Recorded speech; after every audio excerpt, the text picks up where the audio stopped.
Hello, chat. Or should I say, what's up, Skittle Squad? We're not calling my chatters that. We'll come up with a name eventually. For you people who come here and watch me do ridiculous things. Hello, or good evening, I should say. It's evening for me, anyway.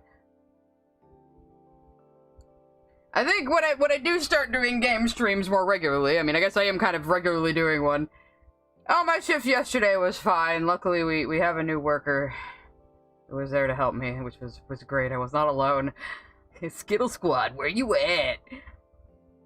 So, apparently I do really Wani Hug That Gator. I didn't really know what I was getting into last time we played this, but the game is, like, genuinely funny and enjoyable, so I was like, you know what? Let's just stream the whole thing. And I said before, when I used to do game streams a few years ago, the whole point of it was to get through games that I had sitting in my Steam library, so that'll probably be the theme going forward. You'll never know what I'm gonna play. I think I will put stuff up to a vote, though, eventually, because there's a few games I want to stream.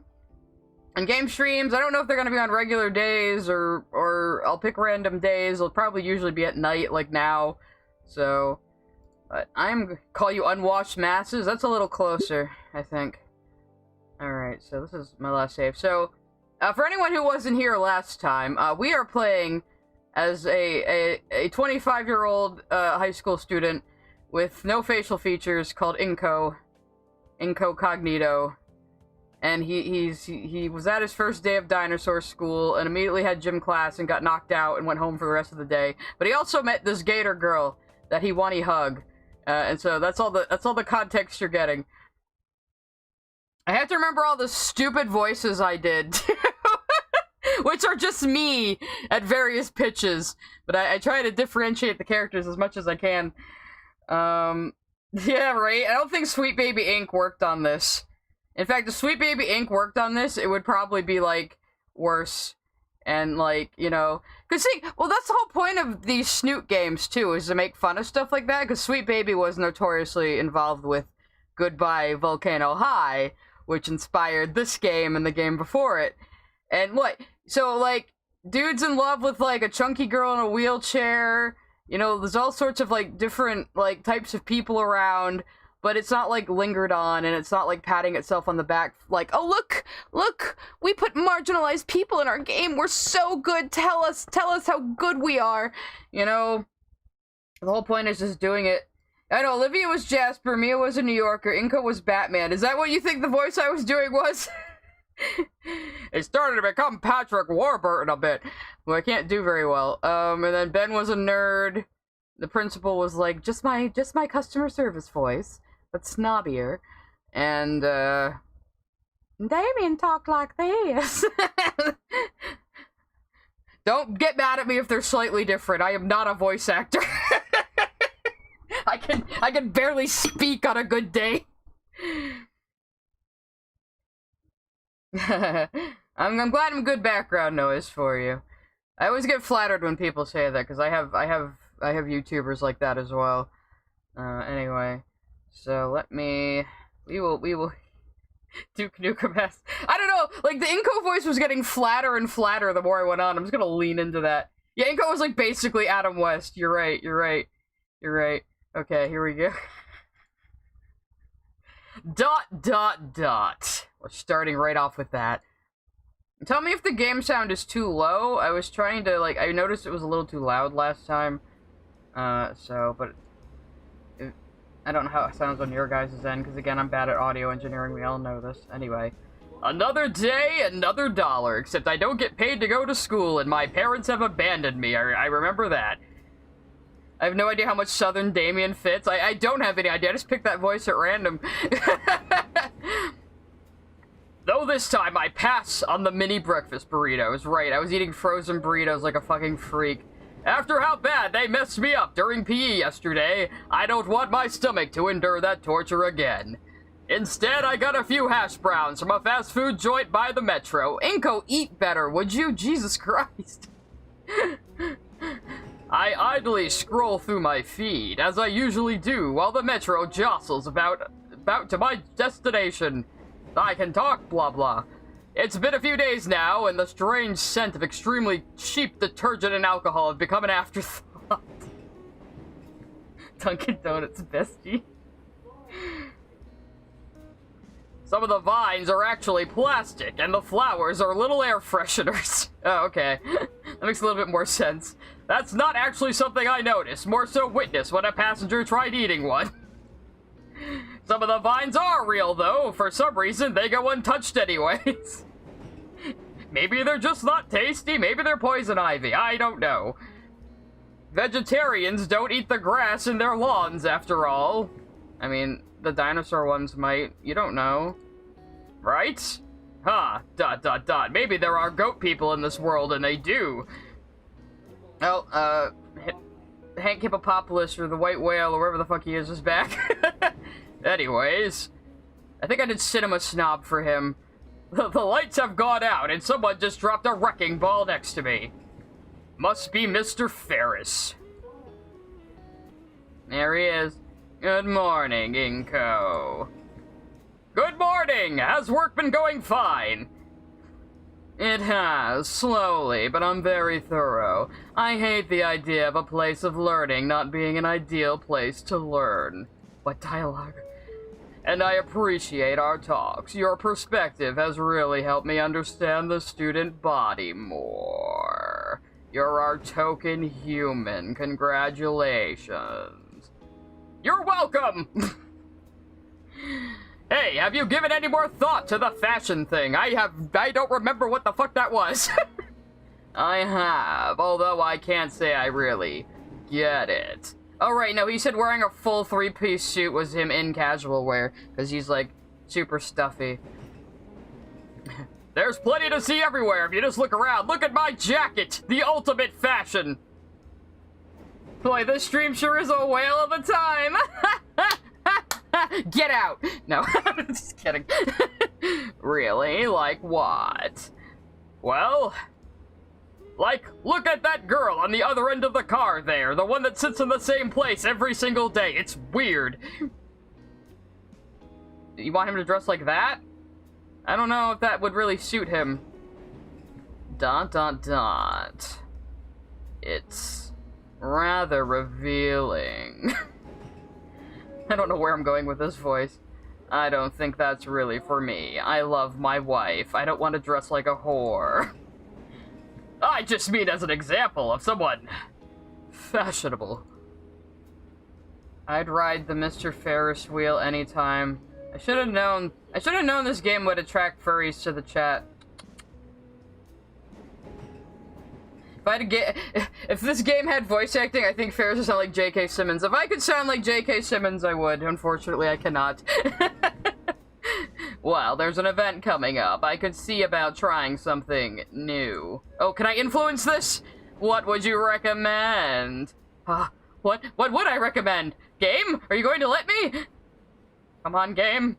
My inner eye. In my inner eye, I conceptualize the coolest possible Ferris. The fresh machine is going full throttle. Is that what I call my brain? The fresh machine? Oh no, I'm using Vocal Fry. I'm a true YouTuber now. You're right. Oh no. First, sunglasses. Yes. His eyes may be a little too far apart for that.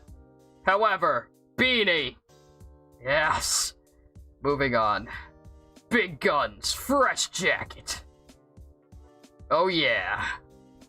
There we go. The coolest possible Ferris. He looks like a 50-year-old biker. Very cool. By the Spider-Man! ... And with a bird side, of course. Yeah, now he really looks like a biker. Or Hulk Hogan. Mr. Nito. Sorry, just thinking. Why don't you start with... okay. Definitely want to see him in a jacket. Really now. Those all sound rather expensive. Motherfucker, you're wearing a three-piece suit. Those are pretty fucking expensive. Also, you're like the superintendent or something. I still forget what the fuck you're supposed to be. Yeah, they are. That's why I only wear my one jacket and one shirt that I have. You know what? Try a gold chain necklace. Inco, you have terrible taste! What? What did you say to me, motherfucker? Yeah, just make sure it's appropriately sized so it doesn't look silly. Because surely, a gold chain necklace would never look silly. I'm sure it would go a long way, and they're pretty cheap to get. I guess gold-plated ones, yeah? Well, alright, I'll take your word for it. Why, though? We sure talk about fashion a lot, though. I have nothing else much to me, sir! Is that really all everything's about these days? It was a pointless choice. That was the last pointless choice? Wait, there's been no pointful choices then so far? Okay. So what you're saying is if I'm as chaotic as possible, you might get mad at me. What do you want to know about? What's YOLO mean? I've heard that term thrown around recently. It's already out of date. That was like 5 years ago, yeah. Exactly. Look, when you're old, 5 years ago is like nothing, okay? Oh. I am liking the Crippled Gator game. It's fun. It's actually really cute, and it obviously did have like a lot of love put into it, and it's like genuinely funny. That's why I'm coming back to it. We talk about contemporary urban slang, yada yada. Except I skip things sometimes like this because I'm terrible. I'm not very good at reading. I'm not very good at reading, so I decided to play a visual novel as one of my first like returning game streams because I'm totally know what I'm doing at all times. Art. Oh yeah, Mr. Idekin was Matt Mercer in Persona 5. I remember now. Or James from Pokemon, whatever you decide. My Faye theatrical voices. Oh my god, she's actually smiling. Wait a minute. How do I go back? I missed what they said. Oh well, Yusuke, yeah. As soon as he said the word, Olivia's head shot up. Her gray eyes sparkled in excitement. A smile threatened to crush the perpetual frown etched into her snout. She's so beautiful. The girl vibrates in her seat as she waves her arm in the air, trying to get the teacher's attention. She's hopping up and down with her wheelchair somehow. That is very impressive. Scroll up to go back. Ah, excellent. Perfect. Our first project. That's what he's talking about. Okay, cool. That's good to know. That's good to know. She's actually smiling. Dear God. It's terrifying. Idekin's own smile was strained as he and Olivia engaged in a staring contest with one another. I could only marvel as the two argued with each other without a single word. Eventually, Idekin won by turning off the lights, turning on a cheap projector hanging from the ceiling. That was awkward! And playing a safety video about paint that felt far too graphic for a school setting. Wait a minute! What kind of video are we talking about here? Imagine someone hopping towards you in their wheelchair. I'd be terrified. Yeah. Right. I don't think I'll be able to eat barbecue for a while. What is it? What? Do I even want to know? I do like implied jokes like that, though, where you just have to fill in the blanks yourself. Thoroughly defeated, Olivia crosses her arms and pouts in her seat. She's so tsundere. And that is why we won't be using any more exotic materials for any projects, Miss Halford. Like paint? Paint is exotic? Ugh, maybe I should have just skipped breakfast entirely. I still don't see the problem. Once you've all had a proper safety handling course in the second semester, you'll be allowed to use oil-based paints. Actually, for reals though, like oil paints, like traditional oil paints, like you have to use turpentine with them and like the smell will get to you. That is why you have to paint with the windows open or like in an open air or like in a ventilated art classroom. Like seriously. They do make like as contradictory as this sounds, they do make water-based oil paints these days that don't have that problem. But yeah, like, traditional oil paints are stinky. And turpentine can make you pass out. Not that I know anything from experience. It's not like I like you or anything skinny. My Jasper voice might be a little off. It's just gonna be me being gruff because I'm doing so many different fucking voices. That's for Art 2, Olivia. Until that time, however, all assignments will require safer supplies like crayons. Now, since we've pivoted to this, might as well finish the full video. Oh no! There's more? Yeah, I'm with her. Is she drinking, like, whiskey? What The grumpy gator holds a hand to her throat, mumbling to herself as she grabs a metal flask and drinks from it.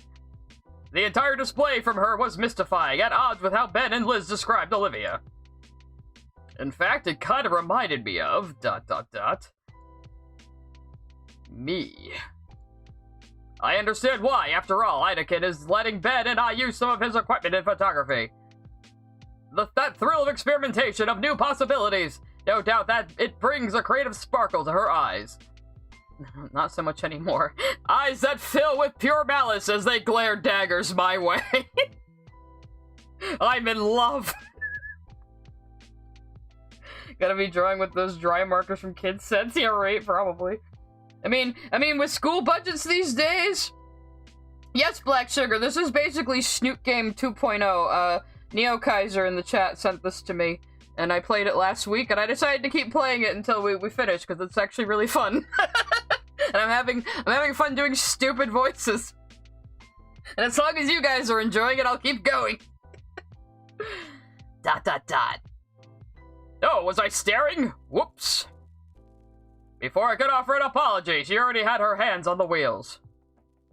She rolls up to Idakin's desk. He leans forward intently. I can't make out anything said through the video, but going by the occasional glare back, it's not hard to imagine. Crap, I really didn't mean to offend. Idakin notices I'm watching and motions me to come forward. Oh no. Slowly, I shift out of my seat and approach the desk. I'm in trouble.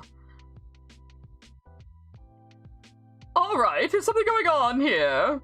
Idakin speaks in a hushed tone that was definitely hushed. Just loud enough for me to hear over the makeshift matinee. He's very quiet, much like me. Olivia's telling me you're making goofy faces at her. No! I said he's been staring at me all through class. Huh. I have sunglasses on, though. How do you know where my eyes are? It's weird. Like he's never seen someone like me. I'm in dinosaur school as a human, bitch! What do you expect? Can't you move him to a different seat? Now, hold on a sec, Olivia. Let's not get ahead of ourselves. He's just a human, you know? They're not very bright. I'm sure this is just a misunderstanding. Ugh, Mr. Idakin! It's like she's a different person here. And she drinks more of her whiskey. I've given a lot of leeway when it comes to seat assignment, but asking for something like this... You're being racist, Olivia. You're being racist. Just want him to leave me alone. She sips again. What's that about? I'm making her a drunk. Well then, Inco, you tell us. Yeah, water. I'm sure. Being sundaried by a racist alligator scaly is really on brand for a team met on 4chan, yeah? Now listen. 4chan is the butthole of the internet in both all the worst and best ways. I don't think, like, sure, lots of bad shit comes out of 4chan, but lots of good shit also comes out of 4chan. It is basically just the congealed essence of internet culture. It is what it is. It just exists. You're never gonna get rid of it. I want to be drinking hot sauce or something. That would be pretty funny. Well, it's not technically dinosaur school, Senshini. It's like just most of the students happen to be dinosaurs, but I just call it dinosaur school because it sounds funny. 4chan really is the last Wild West of the internet. 4chan is basically what the internet was like in like 1998 still. Again, for better or worse. Anyway, what's on your mind? Can't have disagreements between classmates this early in the year. I'm confused. I feel things for her. I didn't know there was any disagreement between us. Well, sometimes it's the little things you do that you don't even think about that affect people the most. You're very annoying, Inco. Anything like that come to mind? I shake my head. Olivia's glare doesn't diminish away from my field of view. I mean, I've been a bit curious about her since we sit next to each other, and I'm friends with some of her friends. We all sat at lunch yesterday. Idekin nods to himself thoughtfully. Sounds like he just wants to hang out, Olivia. Be nice to the poor human. He doesn't know any better. Her face scrunches at the mere thought. Ugh, women being disgusted by me is such a turn-on.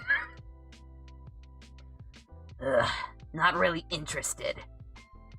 He's distracting from my classwork. I want to watch the video without being gawked at. You really want to watch the video on paint safety? I think you already know all that shit, don't you? I think you're just making excuses, Olivia. I'm sorry. I didn't mean it. You annoy people without even knowing it. Have fun at school. Yeah. Does that resolve the issue for you, Olivia? No, I'm pretty sure she has issues up the wazoo. Look at her. No, I don't want some buddy in this class. Glug, glug, glug. She goes and takes another sip and ends up turning the canteen upside down. She has drunk all of her alcohol. All out. Ugh, how am I gonna get through the rest of the day without any booze? Olivia, you can go fill up if you want. You know, down at the local package store down the road. I know that's where you go. You won't be missing anything. The video's nothing you don't already know, I'm sure. I was just saying that! That's right, call her out, Mr. Idekin. Call her ass out.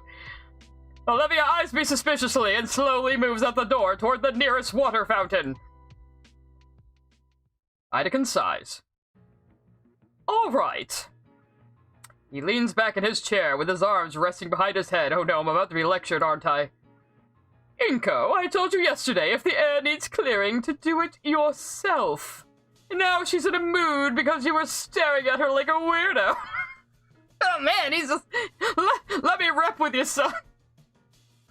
And here I thought you two would get along. She even gave you that sketch she made of you. Truthfully, I'm impressed, but here we are. What's going on, big guy? Again, sorry. Ah, damn it. Me right-clicking is just going to be a thing we have to deal with. I lose... No, we're not going back to the main menu. Get out of here. Okay, anyway.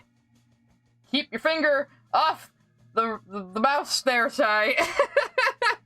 Wait, can I... Oh, I could just be using my fucking keyboard to advance the text. I'm fucking stupid. Mouse goes away now. So I don't do that again. It's already spacebar Kaiser, apparently. I just tried it. It's been a pretty busy few days. Yeah, I've gotten into a cool friend group. We're all gonna sit together at lunch. Olivia's there too. She didn't say much, but I got her a soda. I don't know why she's so upset at me.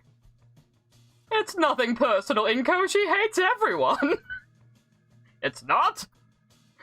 She's, reticent. Especially when it comes to change. If you're at her lunch period too, I can see why she'd be wary of you. You're just throwing up everywhere, you fucking weirdo. If you don't mind me asking, Mr. Idekin. Yes? Why is she so open with you? How do you mean? Well, she actually smiled for once and, like, spoke more than 3 words. It was really weird. I've only known her for a day, but she's never done that. Yeah, basically, just now she spoke more in that conversation than all the other times I've seen her yesterday. Maybe you shouldn't want to talk around you, Inco. Because you're human and you're weird, you skinny. I saw the canteen. I figured it's something to do with her voice, but it's surprising. Her water bottle's the other way around. It's unfortunate. She just really rarely talks at all. And I guess she just really trusts me. I've known her since she was a freshman. She seemed to gravitate toward art and how I taught it, and soon enough I took her under my wing. Literally, I have wings. But she lives with Damien. Oh wait, that's Inco. But she lives with Damien, right? He's at the lunch table and she still barely talks to him. I'm just gonna go completely flat with Inco's voice. Because it's really funny. At least to me. You got Wendy's. Hey, I also got Wendy's today. Every once in a while I need my Wendy's. It's makes you want a dating sim where the main character does the most normal, rational things and every character around them acts like they're the worst person imaginable. Like the gaslighting dating sim. That's what that would be. Yeah, weirdo's the best I can do, Teach. That's all I got. Poor kid. I hope he's doing alright, you know, having to live with her. Oh, she's just a nightmare. She's just awful. He seems to be alright. But yeah, she's distant to everyone else. So much so, I keep hearing weird things about her. Anakin leans forward in his chair, suddenly attentive. Is this about you gossiping with Ben the other day? A bit. He showed up to the table and said something about her being the same after she left.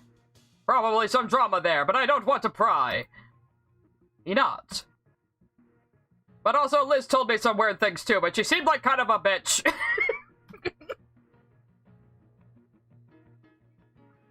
Everyone else is hearing the conversation because they never heard of an inside voice. Yeah. He stops nodding. I know of her. Is something wrong? No, she just said I shouldn't get invested in being her friend.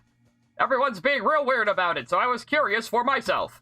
Guess that's why I was looking at her weird, sorry. I just want friends. Anakin rubs his temples. Hey. It's worse than I thought. What is? I'll put it this way. You've met 3 people that know Olivia, other than me. Of the 3, only one thinks highly of her, and the other 2 start unloading drama on anyone willing to listen. In this case, you. It's like you're a bunch of teenagers. Yeah, gaslight, Carol Gator, gatekeep. The game updated yesterday, really?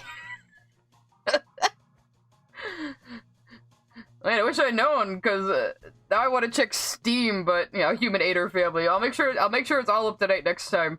We'll probably do this again next week. I doubt I'm gonna finish it tonight. I'm too slow. No wonder you're confused. You're getting mixed messages, Inco. Can they get through that shiny bald head of yours? I hadn't thought of it like that. I'm used to being confused. I don't blame you. You shouldn't be involved in anything stupid. High schoolers, you know? You should, you know, high schoolers, because you look like you're fucking 25, Inco. What are you even doing here? You were held back like 6 times. This is why you're in dinosaur school. I guess. Anakin inhales, collecting his thoughts. Important question, then. Do you really want to be Olivia's friend? Huh? I mean, I guess. I Wani Hug That Gator. A judging eyebrow is raised my way. Are you really, or just curious about her? He seems pretty serious about this. Yes, then. I will get her home before curfew, sir. Dad, I mean, what? Anyway, Olivia returns to class and rolls right back up to the desk. Back. Have you changed his desk yet? I'm getting my way, damn it. Anakin nudges his head toward me expectantly, prodding me on. I'm sorry I distracted you during class, Olivia! She looks to Anakin and gets a similar nod. Sure. I mean, you're welcome. I mean, thanks. Shit. No, really, I don't want to be distracted. Calm now, Olivia. The least you could do is give him another chance. You never know. You never know, maybe he'll stop being weird. The update was mainly Spanish translation plus achievements and typo fixes. Ah, gotchas. That's cool, though. I might get achievements now? Would I get an achievement for hugging that gator? I don't really want to know. I get he's, like, friends with Damien, but I don't really want to, you know, socialize or be anywhere near him. Not in this class. But I'd like to be your friend! Look at my smile! He stops and raises an eyebrow. Lots of these going around recently. Like she was expecting this response. She looks to Anakin for help. I won't take a hint! Actually, Olivia, I also think he'd make a good friend for you. What? His words were like a battering ram. I'm simply saying give Inco here a chance. How bad could he be? I could almost see the imaginary bulwark she hid behind slowly crumbling from what Idaken was saying. You're both quite similar at heart. You're both really weird. Though you may have different methods, perhaps you'll find some compromise behind cynicism and naivety if you work together. I'm like reading the back of the box art now. Finally, the last fragments of her imaginary fortress collapse. Olivia can only look at the art teacher with timid confusion painted across her features. Well, I don't... Are you for real, Mr. Idaken? I am! He's actually in another class of mine. I've seen him. He's passionate about his camera like you are with a brush. And I do expect great things from him. I'm starting to turn into Aiko's voice now. Oh no! Okay. Sorry, I just thought you were an asshole. Oh. Oops, she accidentally bit her tongue. Oh, that must really hurt for an alligator. Her mouth is clamped shut. It's just my opinion. You can make your own choices, Olivia. She nods furiously. Oop, the movie's about to end. You two should go back to your seats. Are we good here? Olivia side-eyes me again and nods once more. All right. He motions for us to skedaddle. Olivia backs away to her spot. Thanks, Mr. Idaken. For what? I just gave an opinion. Nah, you diffused that situation pretty good, actually. Why does the image look so faded right now? Did I do something? Or is that just the lighting in the room? I'm serious. It's up to the two of you if you want to be friends. Don't screw it up. I expect you to because you're a human. Oh yeah, the lights are off. That's why it's all... That's why I thought I did something. I get back to my seat and stare absent-mindedly at the projected screen as I digest Idaken's words. Do not stare at the gator! He said he only gave his opinion, but it seems like he also gave me an opportunity to take the right steps in connecting with Olivia. And with that, what he said about her being passionate with a brush, it's gotten me even more curious about her artistic prowess. Speaking of whom, I noticed that she occasionally gives me a side-eye. She's wondering why I'm still sitting here next to her. Like a fucking weirdo. I don't think she can see my eyes due to the dim lighting combined with my shade, so how did she know I was staring at her? He must have been leaning over, like, with his face, like, 3 inches from hers, in order for her to know he was staring. I would not be surprised with Inco. She stares at me with a strange sense of curiosity, almost as if she's trying to get a read of me from my face alone. Well, good luck, sister! But from what I can tell by her facial cues, she seems confused and almost shaken up. I think this voice was the right choice. Inco is sounding a little autistic right now. I'm paying close attention to facial cues so I can socialize! Success!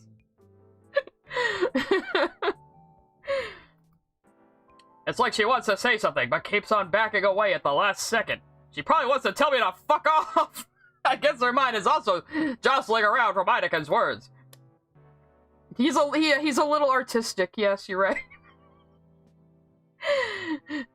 So am I. Our teacher flicks the light switch, and I feel my retina burn with the bright lamplight, even with my sunglasses.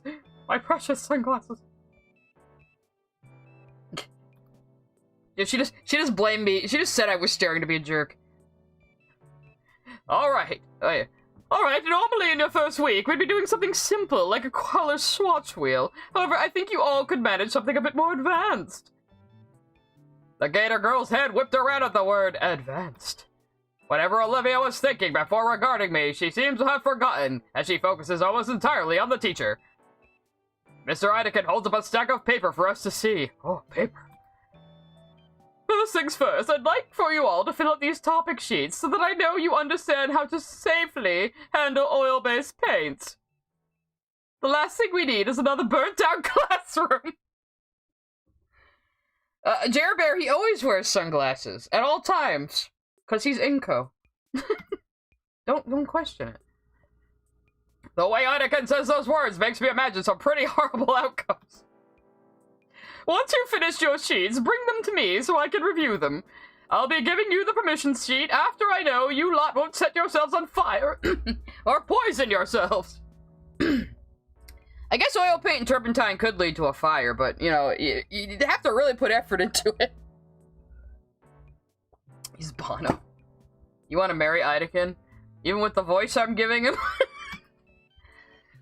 The Allosaur guy in front of me hands back the stack, and I take a page from it before handling the rest to the Diplo girl behind me. My eyes scan over the sheet. Do I get to fill this out?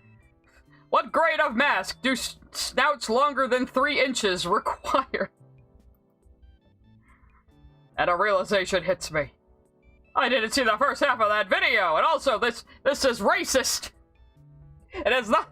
This is very dino-centric. It's not accommodating me, the human, the minority here.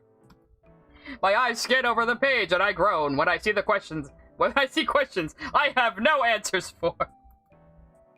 All of them pertaining to dinosaur anatomy. The art teacher looks directly at me and then to the side. I try to decipher his meaning. Follow his eyes. Oh. I turn in my seat and lean closer to Olivia. That's totally what he was telling me to do. Hey, What? What now? What? What is it? I'm not gonna let you draw me. What the hell? Looking at her paper, I see she's already answered the questions I couldn't. I show her my own page, tapping the upper section that was still blank. Olivia groans and looks to Idekin pleadingly.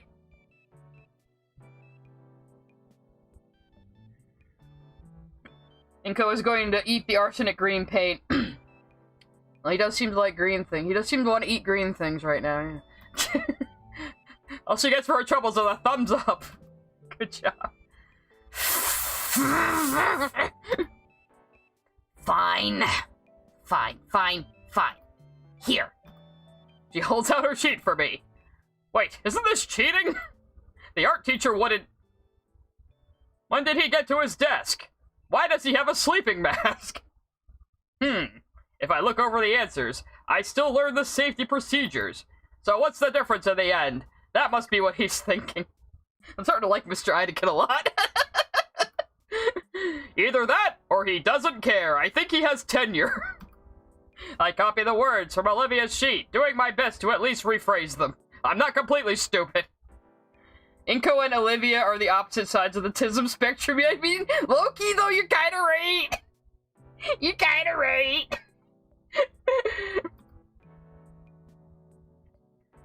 Some of my classmates are already walking up to Idekin's desk. He's barely reading the pages, not even taking the sleeping mask off. Thanks, Olivia. I think this means he knows he can trust the students with oil paints, but he's like obligated by the school to like make them learn safety. Probably. Rism with the tism. I like that, Haverlock. Whatever. Olivia finishes her page in a few seconds and wheels herself to the desk too.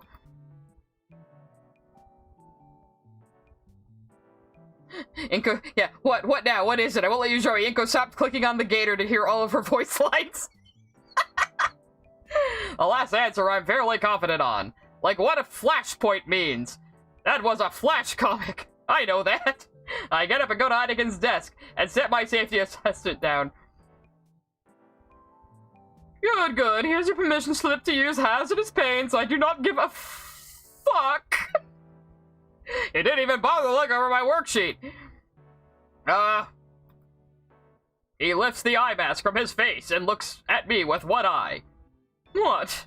Most of that stuff doesn't apply to you, Inco. I suppose you could pass out in the photo room, though. Use digital cameras, right? You don't even need any of this shit. Just don't drink the paint or get it in your eyes and you'll be okay. Yes, Mr. Idekin. Attaboy, now go back to your desk and wait for class to end. Tomorrow I'll be starting you all on something simple, like painting a cube or a ball. Yeah, model dodgeball painting. The eye mask drops down and I return to my seat. The class's clock reads 5 minutes until lunch. Olivia's back to leering at me. I consider what I should do or say. as some sort of icebreaker. Just leave her alone, Inco! For fuck's sake, just leave her alone! You're stressing her out! Mr. Heineken said we're similar, and I can see some of what he means. Yeah, we totally look a lot alike and stuff. Yeah. But I'm a photographer, and she's a painter. How could this ever work? So a cubist... So a cubist and a Dadaist walk into a bar. Bing bong. Have a good lunch now. Oh no, I'm starting to relate to the goofy furry game. Oh no. An extrovert failing to adopt an introvert, basically.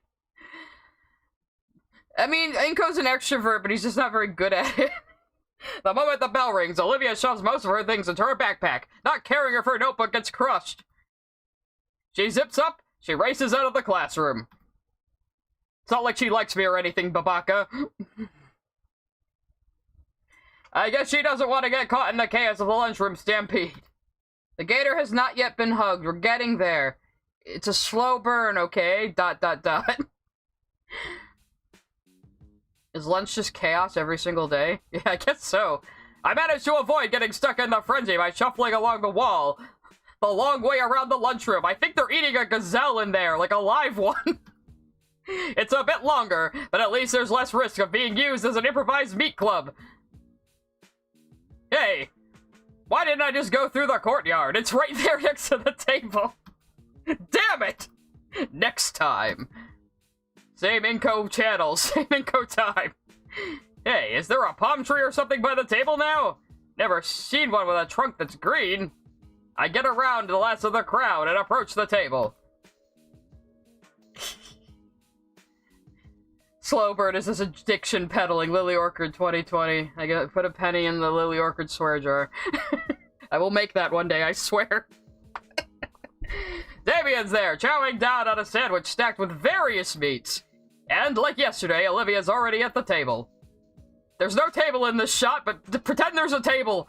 Hey, Damien, have you ever seen Liz? Thought she was joining us for lunch. We're all friends here, right? We're all friends. There's no drama. We're all friends. Without a word, Damien points to the palm tree next to us. Oh. Oh, crap. That's no tree. I look up to see Liz's head in the rafters, prodding at the vines on the ceiling. The ceiling was a lot lower in the computer lab, so I couldn't tell as easily, but that neck is long. Anyways. Hey, Liz. What the fuck voice did I do for her? I think it was just kind of like bitchy girl. Hey, Inco, couldn't see you from up there till I heard you. I think this is a generic voice I was doing for her. Well, I guess I'll go ahead and get my food from the vending machines again. I was an idiot and didn't wait in line again.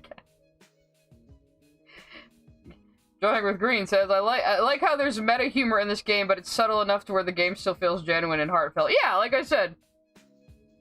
Yeah, she was like, I was doing her like kind of mean girl, but it was mostly just my voice, so like kind of higher pitched and bitchy. So making my way over to the vending machines, I do the same song and dance I did last time. A cart swipe and a few button presses later earned me a couple of cans of soda, 2 bags of chips, and a few candy bars. I have a terrible diet. It's like when the teacher asks you if you brought enough candy for everyone, only now it's true. I head back to our table, the bundle of foodstuff in my makeshift pouch, and distribute them. What is he like? Makeshift pouch? Was he holding them in his shirt? Ghost Spread is leaving because Ideken is no longer on screen. Goodbye. Olivia gets her share, but she doesn't say anything. Why isn't she more grateful? Ah, sweet. Oh, thank you, Inco. Damien, if you'd be so kind. Already on it. Damien cracks open a can of soda just as Liz lowers her head next to him. She's wearing a novelty soda cap. Okay. Okay. He then speed swaps the old can with the new one, almost like he's swapping the wheels on a Formula 1 racer. Thank you. No problemo. Liz's head cranes back up to the top of the ceiling to continue eating the foliage. Is that really supposed to be edible? Why don't you get lunch like a normal person? This man eats like me, and that's concerning because I'm not in high school anymore. Eat better food, drawing with green. Don't just eat candy bars and breakfast burritos. That's not very good for you. I know she's a herbivore. Don't they, like, sell fucking salads or something? Like, you know, in the lunch line? Does he call me a different nickname every day? So, Nico, how's your day been so far? It's been pretty decent, I'd say. I'm mostly looking forward to photography, since Ben'll show me some good photo spots. Cool, cool. Damien just nods as he continues to munch on his sandwich. I think he's zoned out about halfway through my sentence. It's very lackadaisical. Oh, and also, Liz helped me submit my contest entry. Awesome. Can always rely on Liz to help you out. Flattery will get you nowhere, Damien. They basically have the same voice, only hers doesn't have a southern accent. That's fine. That's fine. I'm just saying the truth. Liz entered the contest too, right? Everyone must be trying to win the cash prize. Oh, so there is a cash prize. The money's okay. Liz comes out again with a mouthful of leaves. Her hands hold the tray with each segment filled with a different sauce.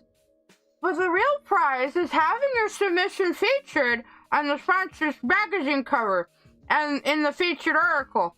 She has her mouth full. How is she still so articulate? Do you have any idea how great this looks on a resume? Heck, I can probably get a scholarship with that alone. This is probably a completely different voice than I was doing before. I don't care. Oh, you really got this all planned out. What did you submit? She takes a moment to swallow her salad and then shares a huge grin. I submitted my best digital art piece. Oh no, she's an AI artist. Oh, what is it? Here. The tray is set aside so she can bring out her phone and show Damien and me her entry. It looks to be a village townhouse piece, very rustic and classy. It looks pretty good. Yo, that's so cool. It looks so realistic. What prompts did you use in Midjourney? Though, ostensibly, some of the art in this game is supposed to be traditional art, but it's all clearly digitally drawn, and that was amusing me a lot last time. Thanks. It took me about a week to really blend some of the more fanciful elements into each other. I based it off my grandfather's home from the old country. I'm just making her bitch here, too. This is amazing. You can't even tell this whole thing's digital art at all. Damien grabs a hold of Liz's phone and turns it toward Olivia. Uh-oh. I think this is going to start a fight. Hey, Olivia. She jumps up, having been suddenly made relevant to the conversation she was just spectating. What? I'm not giving these chips back. They're mine. I was just going to show you Liz's entry. Are you stealing my food, bitch? Olivia narrows her eyes and leans over to see the image on Liz's phone. She even looks up and gives Damien a quick nod before returning to eating her chips. Okay, I guess she likes it. Damien's smile falters a little at her minimal response, though he's back to his usual grin as Liz takes back her phone. Wow, Liz, I didn't know you were so into digital painting. That looks great. Do you plan on being an artist after graduating? Oh, thanks. Well, no, I don't plan on being an artist, per se. The plan is to be an antique dealer, specifically with art. Oh, right, so she wants to profit off of art and help rich people launder their money. Yeah. What's that mean? It means she wants to buy the splattered canvases everyone else just uses for money laundering. That's exactly what I was just fucking saying! Oh no, is Damien my spirit animal? No. It'll be the real deal stuff. There's a real market out there for it. Really, it's real. It's real. Totally, it's not just money laundering. The whole art appraisal industry totally isn't bullshit. It's real. I'm totally not like growing up to be a mafia boss or anything. No. So I'm taking the AP business class and I'm using the school's prestigious art program. Her voice keeps changing. It's actually why I picked this place out. It's a real elite sex selection of graduates from here. I can network and then profit off of their paintings. And if they die, it's even better. It's like NFTs except for the rich. I mean, yeah, basically. I want to make her a full Valley girl. She's more like studious, you know, great, all A's girl. And she's probably a bitch secretly. Anyway. Oh, you're the school treasurer too, right? I bet you're not laundering or embezzling any money, Liz. I bet you're not suspicious at all with all of these things compounding on each other. I sure am. I'm doing everything to make sure I get ready for the real deal. I do love painting, though. It's just an end, but it's not just an ends to a means. Maybe that's why I want to get into trading, so I can get the right people the right art they need to launder their money. That's very thoughtful, huh? I should start thinking of my future more. I have not given it a single thought in my entire life. I wonder what Olivia thinks about this, if it even interests her. Damien just exaggeratedly nodding his head up and down. I don't know if he's agreeing with Liz or headbanging to some tune playing in his head. It could be either.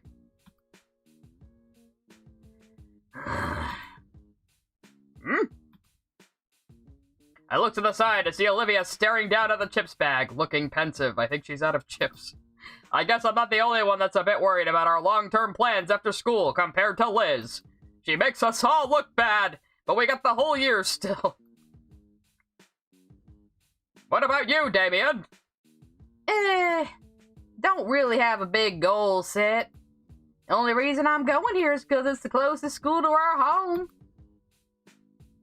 Damien, you know I keep telling you about planning ahead. I know, but I like keeping my options open. So what are you doing in the school? Like, what do you even do, Damien? I just picked out any classes that seemed interesting to me. Oh, you're fucked. Oh, thank you, Sunshini, for clipping me asking if Damien is my spirit animal. Though I gotta say, home economics class is pretty fun. I get to make food in class and eat it too. From learning skills in a class like that, you'd be a perfect husband. Perfect house husband. Yeah. Wait, what? What? Oh. Well. But to get back to my point, that art contest. If I win and get that interview, it's an insane advantage. I'll say. By the way, Olivia, did you submit something for the art contest? Oh. She looks away, slightly deflated. ... No. Really? Oh crap, I might have a chance then. Hey, Liz, that sounds a certain way. You know, like you're a total bitch. Sorry, I didn't mean like that. I'm just very competitive. I see even this game is going for the girl boss, ex just a guy. I don't think Damien's just a guy. Damien would probably be like a good con artist or something. I don't know. He's smooth as shit. Olivia rolls her eyes and merely goes back to munching on her chips. She's not out of chips, apparently. Yes, good. She still has chips. Mr. Heineken said you were really into painting. And I really like the portrait of me you made. Whoa, she what? Uh-oh. Uh-oh. Now her adoptive brother is going to, like, tease her forever about this. Damien would get conned. Actually, yeah, you're kind of right. Or he'd somehow make friends with the con artist until the point they forget what they were even doing. Her suspicious lair is now replaced by a murderous glare. She's so tsundere. My heart. Yep, lunch is the perfect time to eat my feet. Just gotta get that on the floor here, and...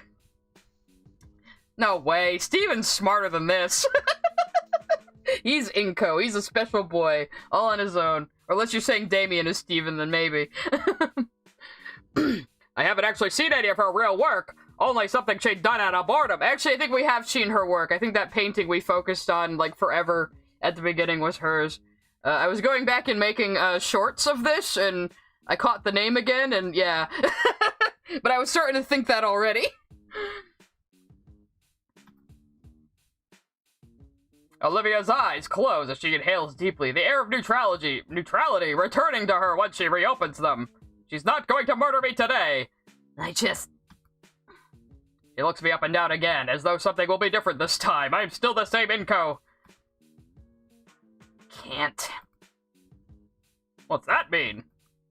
Besides, even if I could, they're going to be looking for the best artist here, so you gotta show that to them with how good your art is. Sorry, that sentence got away from me a little bit. But I just want them to look at me and feel like they've got to give me an award out of pity. Oh, is that why she's so sensitive about her awards? She thinks that people just, like, look down on her? I mean, yeah, I kinda understand that. Damien's face is frozen mid-bite, his sandwich losing its meat integrity by the second as his eyes flick between Olivia and I can practically hear the blaring alarm in his head as his brain catches fire trying to connect the dots. I want to be judged for my art and not... Olivia struggles to formulate the next few words and lets out a weary sigh. It would just feel undeserved. So I guess has she always been in a wheelchair? I was kind of wondering about that, if she had like an accident or if she was always in a wheelchair. I mean, not that it matters. I was just curious. How? Yeah, how? Damien, shh. Shut up, himbo. Shh. Has that ever happened before? Do people really do that? In America? In Dino America? You weren't there for it. You've been here for like 2 days, Inco. Stop acting like you're like involved in everything. What is wrong with you? Some losers used to even tell me to take advantage of it. Why not? That was a bad move. Everyone is angry with me now. Dude, seriously? Why? So I constantly get reminded of myself? So I can't separate myself from my work? So I get complacent, being worse, so I can eventually rely on it? So the playing field can be even? That's a lot all at once. I think I might have triggered her. I'm not even sure I got all of that, but I definitely touched a nerve I shouldn't have. I have a habit of doing these things. No. Sorry. Olivia brushes her hair down, you know, so she can be extra emo. Look, I don't want to get rewards and praise I haven't earned. I'm seriously not that good. I really wouldn't win. She sighs and takes a long sip of cola. Can I see some of your work? Does Inco even realize what she's talking about? Probably not. But he's a little oblivious, but he's doing his best. You imagine Liz and Damien as Yzma and Crunk. Again, if I could do a decent Patrick Warburton impression. No. Man, she really shouldn't put herself down like that. I should help somehow, but I'm really bad at it. I get it. A lot of the students here are crazy good at art. Some are probably better now than I ever will be, and they're just starting. It's pretty scary to think about. I mean, like that landscape of the city near the principal's office that you totally drew, and I just said that. Landscape? Hold on, I took a shot of it! Conveniently! It's a bit tough getting my camera out now with all the books I needed for class in the way. Why are you putting your books on top of your camera? Don't do that! Why don't you have a separate camera bag? What is the matter with you? You might crack your lens! I lay out the contents of my backpack, taking my treasured DSLR out last. So he did have his books on top of it. Inco! After finding the shot in question in the menus, I turned the display toward everyone else so they could see the glamour shot, and we're really building this up. A freshman made that painting. Just from looking at it, I can see why it won first place. Wow, you're really fucking stupid. I drew that. Oh. Her name is on it, isn't it? I'm not a very smart man, Damien. My brain finally makes the connection with the signature on the mural, much like what happened to the person voicing me a few days ago. That was you? Is it that much of a shocker to you? Quite a bit, yeah. It looks amazing. I mean, it's whatever. I had to have some dumb guide help me out, so it isn't like I was the one who did it at all. So when you say you can't enter, it's because you already won once? Oh, Inco. Oh, Inco. You precious summer child. Yeah, sure, yeah, basically. She looks away from us, eating her chips in silence. I heard the expression of being one's worst critic, but I've never expected Olivia to kick herself this hard. She has very low self-esteem. ... The cracked lens is his watermark. I'm just picturing the carrot as being like this busted-ass thing held together with duct tape now. I don't know. There's a lot of chips in that bag. Did he get her like a party bag of chips? She's eating the entire thing? I'm mentally kicking myself thrice over just for thinking that last part. See, another thing, I won't spoil anything, but I saw one of the cutscenes of this game. It looks like it came from one of those fake music videos from a sitcom. I did see one of the cutscenes on Twitter where people were talking about, like, they didn't need to do, like, full animation for this silly, like, visual novel, but there's a few cutscenes that are full animation. They're very impressive, actually. And I said before, I do like the art style, actually. I'm playing along with the game and making fun of things a bit, but I do genuinely like the art style. Nope, here comes Liz. Is something wrong, Liz? Did she bite her tongue or something? Why is she imitating one of those picture plans right now? Thank you for the follow. You found my Ghost Bread is back, but on Twitch this time. Ghost Bread has betrayed the YouTubians and is one of the Twitchites now.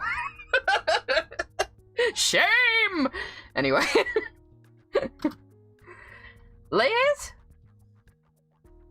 What's with the look, long neck? Olivia, I think that might be a slur, Olivia. I'm just surprised to see you in better spirits is all.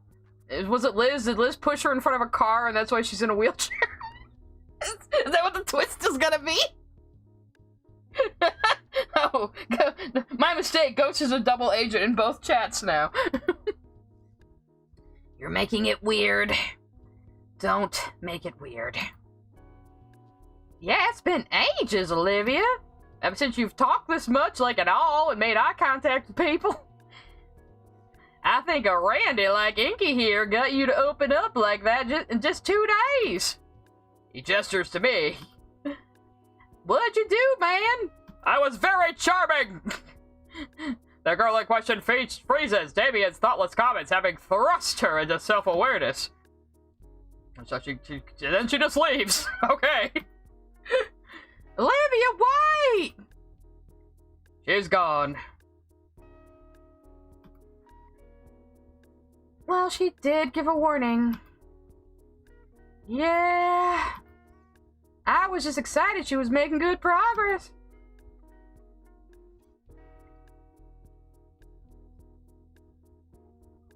Yeah, I'm surprised. I bet there's a few more Land Before Time references in here. There must be. The rest of the lunch we've spent trying to talk about Liz's art process. Damien looked like he wanted to try to bring Olivia back into the conversation, but no one had any idea where she had gone. I wouldn't think she'd be that hard to find. It's not like she can go upstairs or anything. Still, a part of me thinks she wants to talk. So why doesn't she? It's like she might be traumatized or something. Inco, you're a sweet baby boy. Sadly, a question for another time, as Olivia's departure seems to signal the end of lunch. At least Liz and Damien wave goodbye. They tolerate me, leaving me to clean up all the trash from the table. This is racist! Thinking that the humans are here to clean, including everything I'd removed from my backpack. Darn it! ... Inco trying to brute force his way into friendship like a dinosaur high schooler lunchroom. Yeah. Photography class comes and goes. Since we're partners, Anakin gives Ben and I the green light to walk around the campus. Ben shows me around to see his prime photo spots and such, and as such becomes my impromptu tour guide. It's actually pretty neat to see the parts of the school that haven't been explored until now. Maybe we'll see some new backgrounds. Places like the music hall and the recreational pool, which are not appearing here. Oh, we should get outside. Currently at the courtyard, Ben points out the views of the outer landscapes around the school. Is this all you photograph, Ben? Do you photograph anything besides the fucking trees behind the school? No wonder why Ben was so eager to show me. These views are impeccable. We are not going to see them, but they are impeccable. But while he's explaining the image he has in his head, my mind still wanders back to Olivia. I wonder what I did to make her express herself so much. Inco? Inco! Ah! I was asking if you'd be available sometime during the weekend to take photos. Oh, I'm free on Saturday. Excellent. We can meet up back here. Sounds good. As we head back to class, I begin to think if there's something I can do in history class. Oh, wait. All right, you guys maybe make the history teacher be Miss Piggy. I'm gonna kill my fucking voice doing this. ... And I do it for you. Back in history class, Miss Broccoli continues prattling on about. And after the final... I can't even do Miss Piggy right now. And after the final offensive that left the entire city of Triceratops destroyed, the Tithonian hegemony was defeated, bringing an end to the crimes against both Dino and humankind. With that, the Dino-Human War came to an end, and peace was finally declared after 10 years of strife. Was this like 30 years ago or something? Of course, there was a matter of rebuilding and dousing all the fires that were still burning. I'm kind of doing Mickey Mouse by accident right now. Well, I was going with this. As well as what to do with the bodies and... ... The war was 15 hours ago. Yeah. Yawn. I should probably care more about Miss Prockling's lecture since history has extremely strong cultural connotations, but man, it is boring! ... Ahead of me, Olivia has returned to her default sullen, deflated gloom. This class depresses everyone! She's not glaring back at me, so she's probably over whatever that was. Or she still doesn't know I'm here. Boy, that would be entertaining to see. Stop bothering her! Yeah, exactly. Assuming I don't end up with a mechanical pencil jammed through a lens. The other students are similarly bored, only occasionally marking down something whenever it sounds like it'll be on a review sheet at the end of the week. There is, of course, no more note passing today. Miss Prockling's effusion yesterday must have still been on their minds. There won't be any more chances given, even though she doesn't seem to be threatening on her own. The consequences could be dire, because she's dating the monkey man. Especially if she can call Sully over like her own personal enforcer. There's simply no getting around it. This is just a period I'll have to sit through. And there isn't even any solidarity to have in our shared misery. It's simply the reality of high school history class.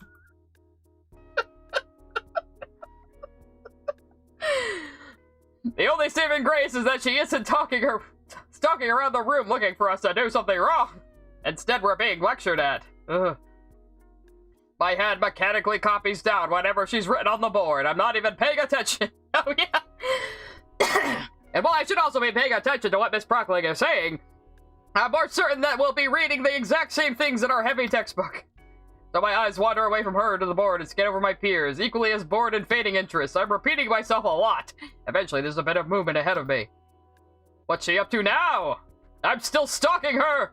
Olivia folds a sheet of notebook paper back and forth discreetly, creating a deep crease. She licks her finger and runs it along the crease and gently pulls. The paper rips along the seam silently. Oh, is she really risking it? What's she even got to gain? It's just note-passing game. Maybe she feels bad because she got caught yesterday. Oh boy. Olivia passes the note to her left. The student next to her raises an eyebrow, but surprisingly takes the note. And immediately passes it on without looking at it. One by one, my classmates pass the note along to the next. Nobody dares to open the note and write something in. I surreptitiously keep track of the note in the corner of my eye as it makes a circuit around the room. Hopefully Miss Prockling's eyes are focused on the board when I feel a tap on my shoulder. I reach for my ear as if to give a scratch. As the folded piece of paper isn't... I got the note, okay? I can't read this fucking sentence. Inco is a robot. At least the way I play him, he is. I liked history class, but I mean, I've had teachers like that just lecture and deliver information in the most boring way possible. So I get what they're saying. As I feel an edge grind against my earlobe, I chew my lip to keep the hiss of pain contained. I'm braver than any U.S. Marine. Probably unintentional, but a paper cut still stinks bad. Probably especially on such a fleshy part. I wish I was a scaly. My fingers toy with a bundle of paper now at my desk. No one else is bothered with it. I wouldn't exactly call it an empty canvas, but there could be potential here. There's a crumpling noise beneath my fingertips. I must have unfolded it while I was thinking. thinking is very hard for me. Looking at the sole doodle on the sheet, I see pretty simple rat drawing with a very realistic hand next to it giving me a thumbs up. There's plenty of space this time, and Miss Broccoli gets preoccupied up at the front. I doubt she'd even notice. The temptation is there, making my fingers itch at finally getting a real chance to do something fun in this sleep-inducing class. In fact, I've the perfect idea in mind that'd catch Olivia's attention. If that doesn't ruin everything, that is. She's not uncompassionate, but Miss Broccoli has a lot less tolerance for horseplay in her class. We probably wouldn't get another chance. And going by Coach Sully's one-chance policy, and how these guys aren't even considering playing along, I bet this really wouldn't be pretty. I'm risking a lot here. Kinda makes me concerned for Olivia. I could just hold on to the note and give it back after class. Heck, Olivia would never even know. I don't think she even knows I'm in this class. ... I'm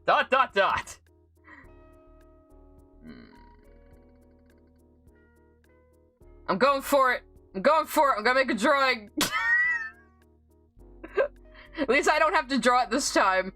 If I have to draw again, I was gonna try to drag it down into my tablet, but we'll see. There we go.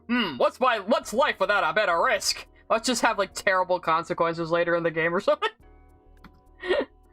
I wait for Miss Broccoli to start a new tangent to make sure I have enough time. Ba-thump, ba-thump, ba-thump. She just said something about the single continent movement. Time to move. The single continent movement? Is that like plate tectonics, but we're still Pangea? Is that the joke? This is going to be basically a stick figure, but it's just a doodle. If only you could doodle a photograph. I'm not sure what I mean by that. Maybe I should look into this AI thing. I also don't know how to draw a wheelchair.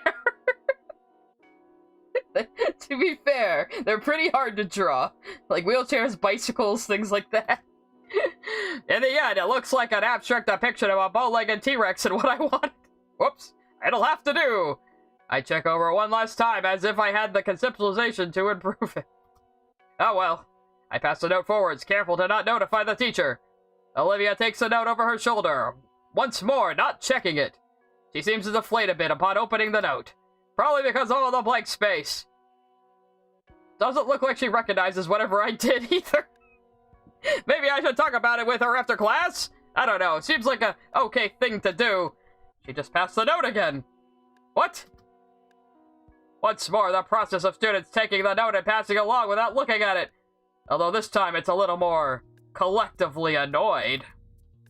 It probably won't go around again. Why the heck would Olivia send the note around again? Nobody's going to change her mind and draw something now. Is it desperation? Thoughtlessness? Whatever it is, the note's coming my way again. I'll get another paper cut. Once I take it, I confirm that yes, once again nobody else wrote anything. However, there is a new doodle of a rat with a flamethrower from Olivia. She might be trying to communicate my obliviousness to me. I don't know. Cute. Alright, guess it's this time I'll draw without adding myself to the sketch. How about adding myself to the sketch of the half-pipe? I thought maybe I'd get a choice to maybe keep it till after class this time, but I guess we're just going for it.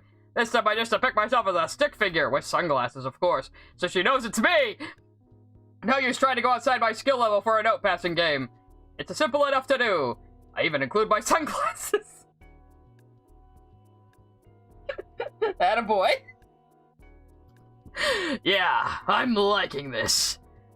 Maybe I should also make sure Miss Broccoli isn't looking my way. ... Yep, she's not right now. I'm in luck. Alright, time to pass this on. I pass the note forward once more. Olivia pinches the note between two fingers, still not looking back. I keep saying that, but I guess it's not weird. Why would you look back in that situation? She checks the note and looks up it down again. She glances up to the corner I've drawn in. I guess she didn't like it. I nearly fall out of my seat from the sudden loud noise. There's a moment of unwavering silence before a voice speaks up. Miss Halford? The girl in question shrinks in her seat in embarrassment. Sorry, Miss Brockling. I saw a spider. Miss Brockling simply sighs, muttering to herself and turning her attention back to writing more notes on the board of useless information we will never retain. She turns her head back slowly, just enough to be able to make eye contact with me. Oh, she knew it was me this time. Because of the sunglasses. I knew it. I knew that would do it. While she eyes me with judging contempt and curiosity, I see her hand is tenderly massaging the tip of her tail. Looking at the floor, I think she managed to chip the linoleum. I'm scaroused. As soon as Sprockling turns around to continue teaching, Olivia scribbles something down. She turns to look at me once more, hesitating, and then she flicks the note in my direction. It completely misses me. I try to catch it midair, but I end up slamming my face into the desk to get it. Our hero, everyone!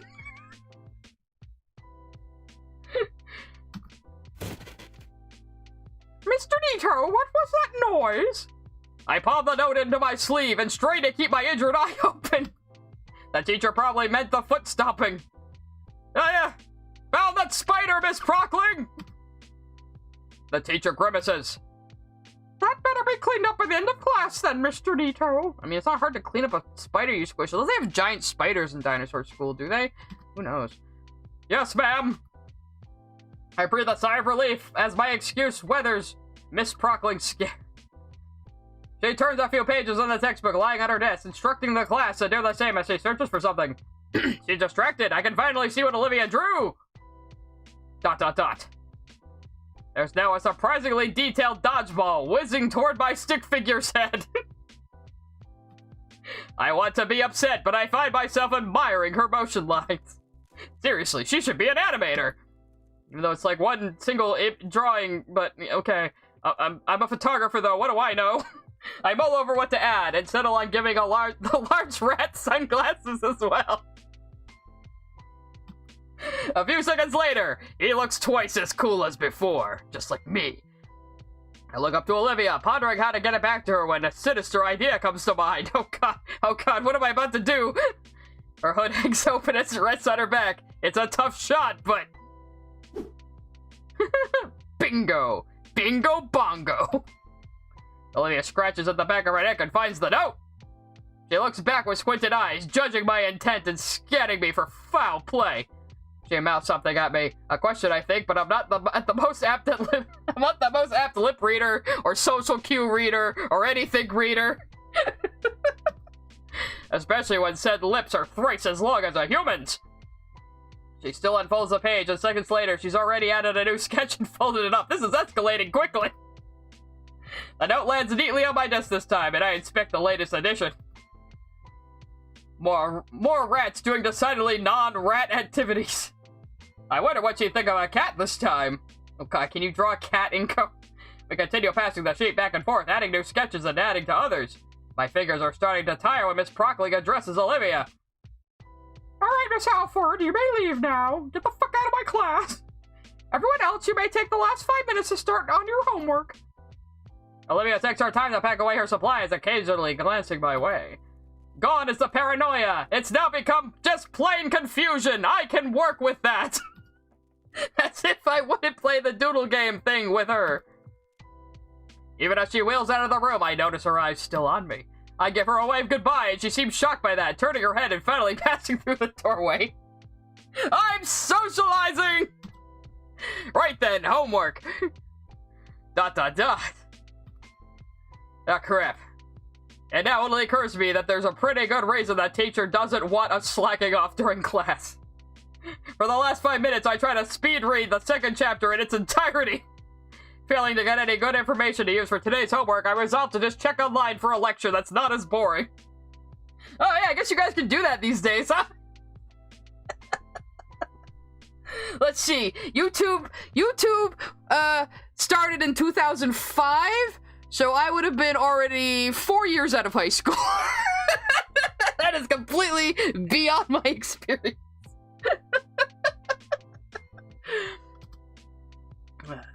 Maybe one with some good animation, even. And Jeremy was just talking about YouTube animators and, or no, if she became an animator, she'd be unfairly hated on by certain cartoon YouTubers, I'm sure. The rest of us are finally excused. I realize that I've still got the page full of doodles. You were 3 in 2005? Don't tell me things like that. Look, listen. The 90s were only 10 years ago. I refuse to believe anyone was born after the year 2000. It's impossible. It'll happen to you. Anyway. Considering all that stuff on it, I feel like I'm to toss it away. I'll hang it in my locker. I decided to keep it, slipping into one of my binder's extra plastic sleeves. With everything safely packed away, I shoulder my backpack and exit the room. ...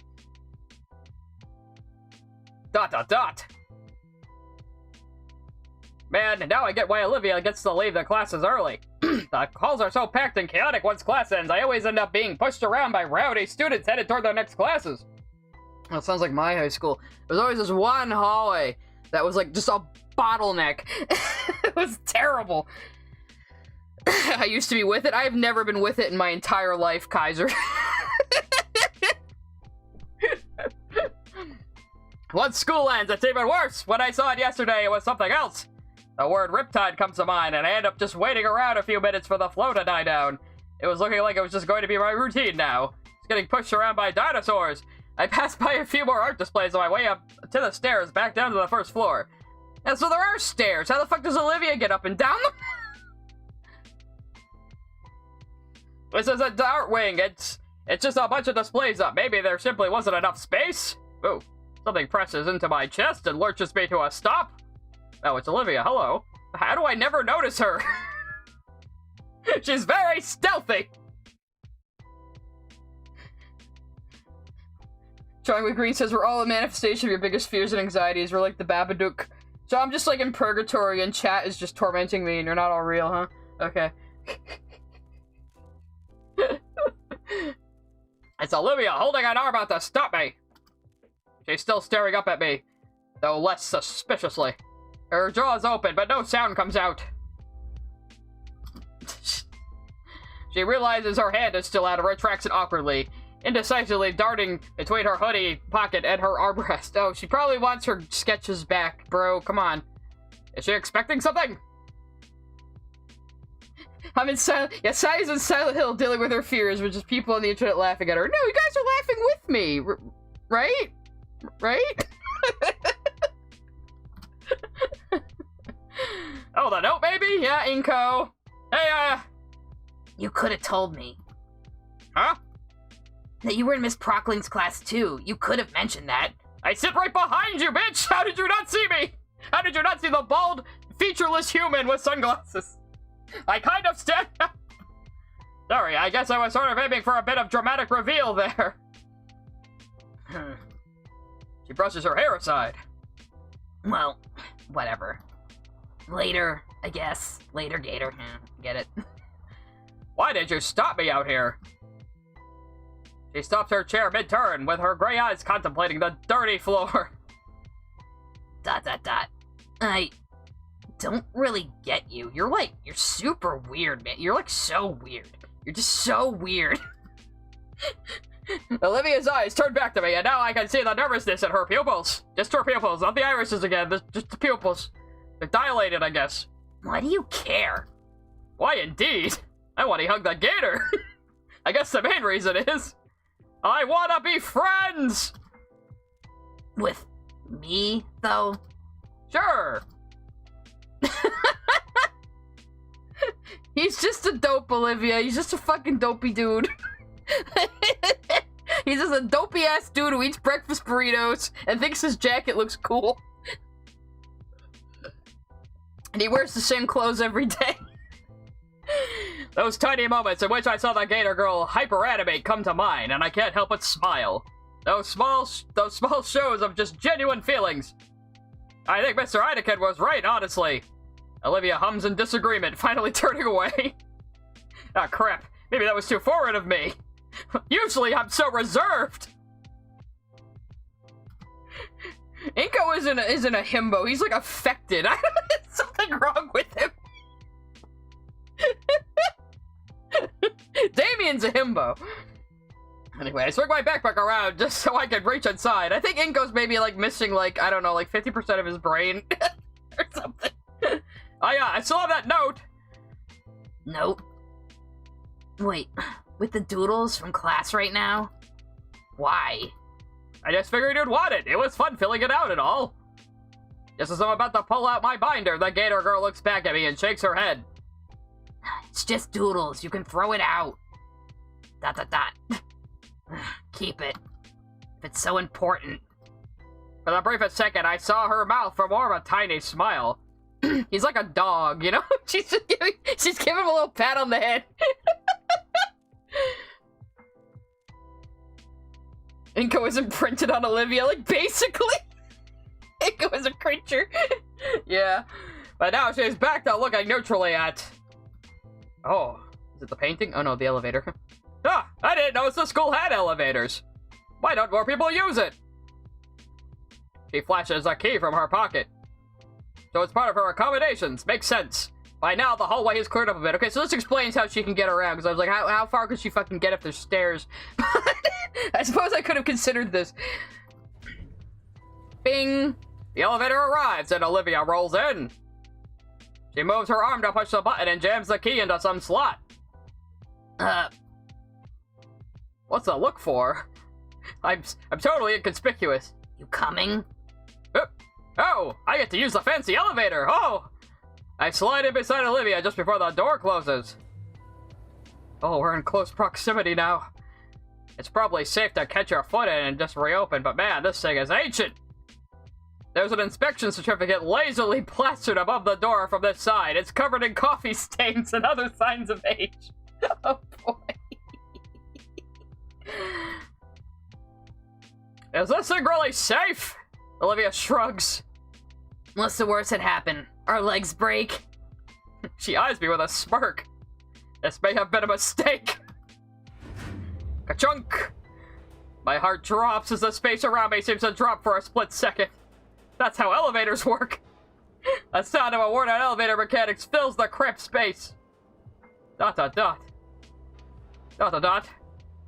How slow is this thing? It's like a Mass Effect elevator! I look over to Olivia. She uses this thing daily. Surely it normally runs smoother. Maybe you're over the weight limit, you dumbasses.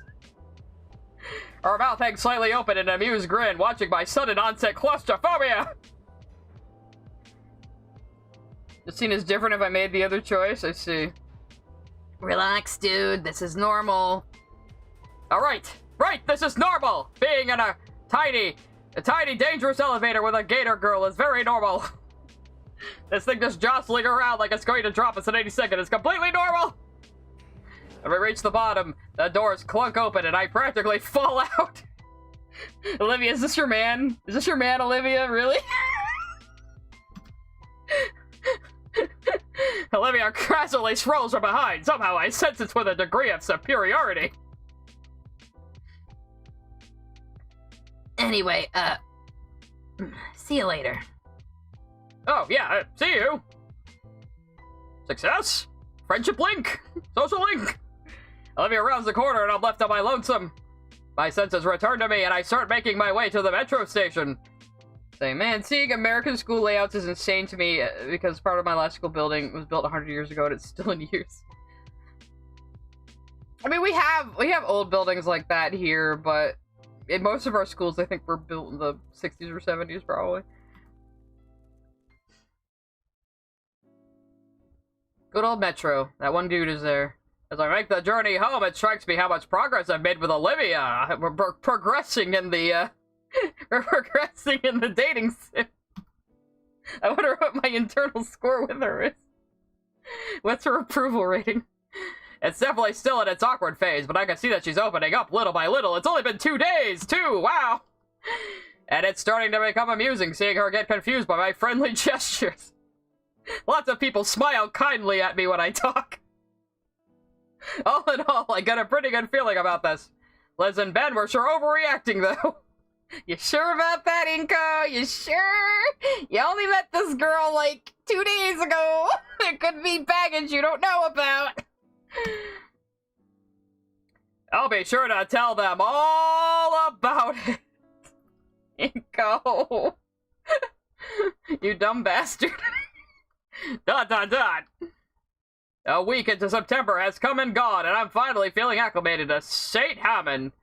So does that mean we've been there a week now, or? Okay. September is when school starts usually, right? Anyway. Things have been going pretty smooth lately, if I do say so myself. Okay, this has been 1 week. Okay, it's been 1 week. Over the past week or so, I've been getting more and more used to my new friends, learning new quirks of them daily over lunch and in our class. You are so autistic, Inco!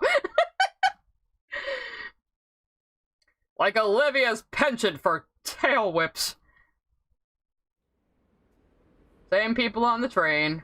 As I sit on the metro to school, my foot comes up to prod at the tender spot on my shin. I also learned not to borrow Olivia's stuff without asking. Bare naked ladies jump scare. Hey, you got it! She usually tries to keep to herself, even when we're partnered up, but I do my best to play nice. Not to say she's being rude or anything, just quiet. I think she's being kind of rude to you, dude. You're just too dumb to notice. More and more, I kind of figured that part of her silence was just nerves. Accepting that silent facet, I think we found some small understanding between us. Enough that I think she's starting to see me as a friend now. Among other things, Damien and Liz have given me their numbers. Ooh, am I dating them too? Yeah, this man has 0 brain cells. They'll get fried off his dome. Or rather, Damien gave me both his and Liz's numbers. Damien, don't just give out people's numbers without permission! At first, I thought that Liz would be mad that Damien had basically doxed her, but she didn't seem to mind when he explained his reasons. Okay. I also got Ben's number since he figured we'd be doing a lot more team projects in photography class. My eyes roll over the past messages from my new friends. I became so engrossed in rereading them that I nearly missed the announcement for my stop. I scrambled to get off the metro. The closing doors just catching my jacket and forced me to yank it out before I was dragged down the tracks. Not going to let that bring down my mood, though. It's Friday, meaning after today comes the weekend. And no one will hang out with you on the weekend. You're a loser. Okay, so it's 8:30. I will go for like another half hour-ish. I'll have to find a good stopping point. We can pick this back up again next week. It's a quick walk to from the station, and I can see the school enter my field of view now. School looks completely barren. Is it closed? Weird. Is it actually Saturday and he's just dumb? I look around at some of the small stores that surround the school, the ones that are usually staffed by student workers. They're also empty. I'm almost done with the demo portion, okay? I guess that's good. One of them has lights on, but it just looks like the manager's looking over some paperwork inside. I don't recall any announcement about a holiday today, and while I admit to having forgotten what day it was in the past, I am absolutely certain it's Friday. Okay. So where is everyone? Even the entryway to the school is barren. Oh no, it was all a dream! I was hallucinating this entire time, it's just an empty building! Yup. Hello? Hello? I dance a bit in front of the camera watching the door. It does not respond. I don't think it's Friday, Inco. You know what? Damien would know what's going on. Damien sure seems like he has a good head on his shoulders and is up and up on everything. I flip through my contacts and find Damien's number. I put the phone to my ear and pray that he picks up. After a minute or so of waiting, the dial tone cuts off and is replaced by Damien's voice. Yo, what's up, Nico? Hey, Damien! I'm at school right now and it looks like there's no one's here. What's that about? What do you... There's a brief pause on the other end of the line. Oh, didn't you hear? Hear what? Today's the last warm day of the season, so everyone's celebrating. Celebrating? Yeah, we're actually having a cookout at my place today. You want to come over? The generous but spontaneous... I can talk. The generous but spontaneous offer causes me to hesitate for a moment to respond. Go get some real food, Inco. Go get some real... No! Go socialize! What is the matter with you? Oh, thanks for the offer, Damien, but it's alright. I wouldn't want to intrude on your guys' party. What? It's no big deal at all, dude. My folks enjoy the company. There's gonna be plenty to eat, too. And I can show off my new human friend to everybody. You're a real novelty, Inco. Plus, Olivia's here as well. I weigh my options. Either go to the party or... do absolutely fucking nothing and stand in an empty school. I could just take the metro back home and sit in my room doing nothing. What would a 4chaner do? How do they know it's the last warm day? I have no fucking idea. Inky? You still there, buddy? Yeah, still here. I was just, clearing my schedule. You sure it won't be an issue? Of course not, amigo. A friend of mine is a friend of the family. And I want to see how you and Olivia turn out. It's really funny. Well, alright then. Nice. I'll text you the address. Seeing you soon, compadre. I'm in a Spanish kick today for some reason.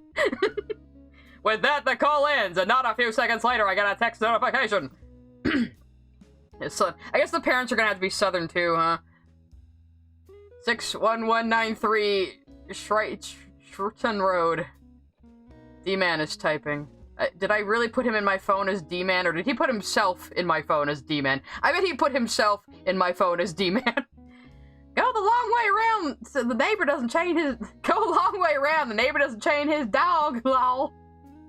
I copy and paste the address into my Google Maps and... Huh, looks like Damien lives pretty close to the school, how convenient! They could be Boston or Rhode Island accents, just have a southern face. Where do I see Damien's dad? I think it may just do all southern accents for them, I don't know. Of course, it's a little longer taking Damien's instructions, but I'm not about to try out running a loose dog with my physique.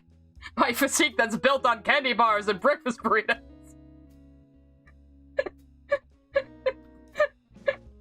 Damien's a shipper. He's totally shipping them. Aw, what a nice little house. 61189, 61191. Ah, here it is, 61193. The house looks standard for a house in this neck of the woods, or neighborhood. It's a one-story place, but it looks pretty spacious. Definitely for a family house. Looks like every house in Florida, basically, in Orange Park. I walk up the stone step path to the front door and ring the doorbell.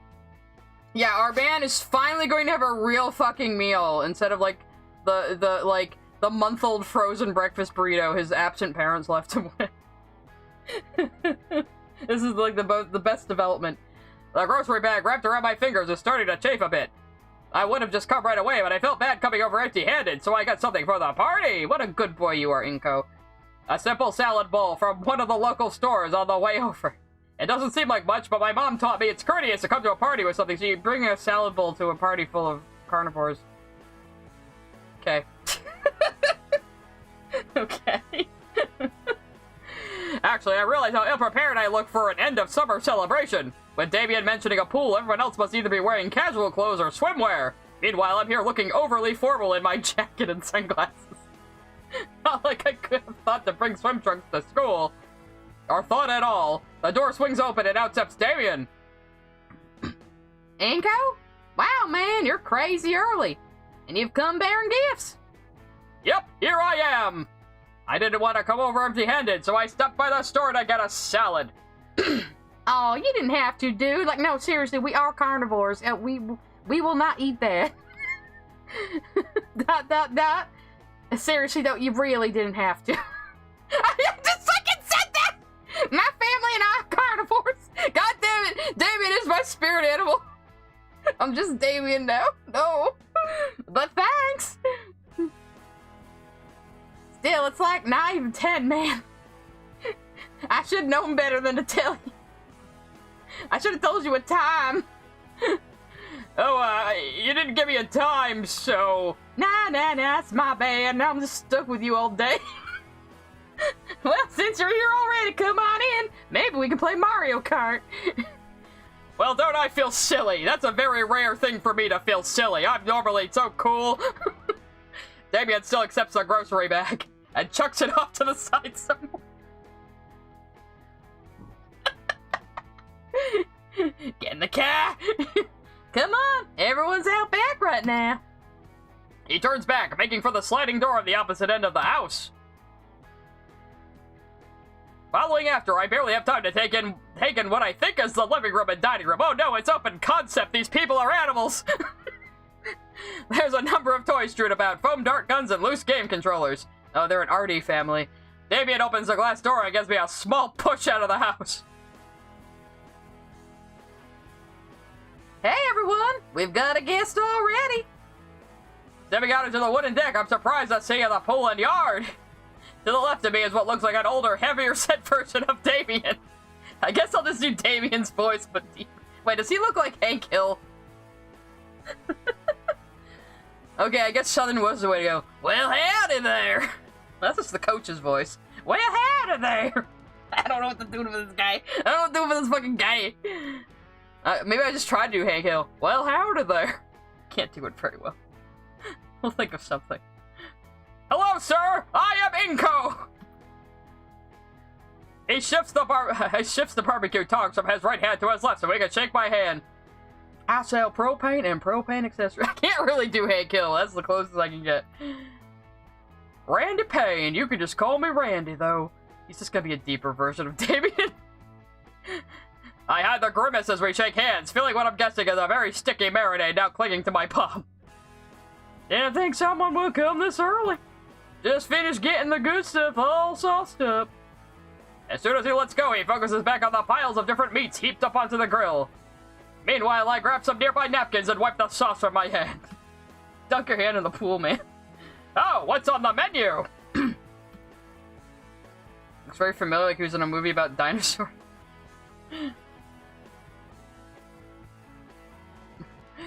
Oh, let's see here.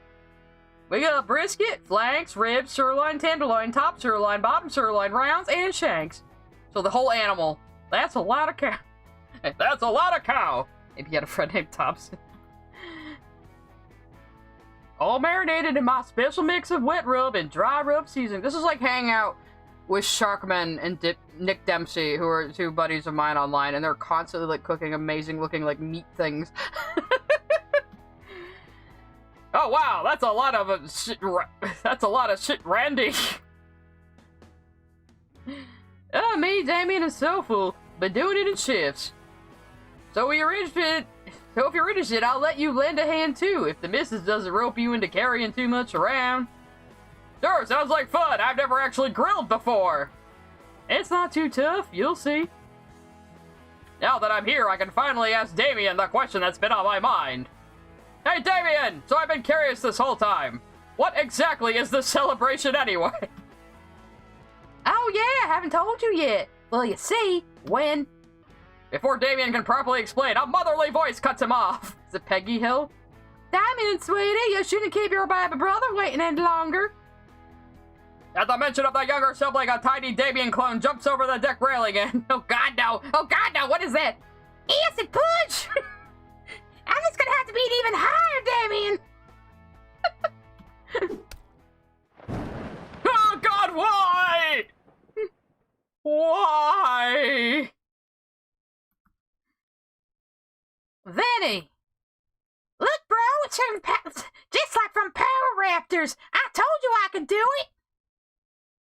I'm so sorry, Inco. Vincent, this is why I don't want you watching those violent shows.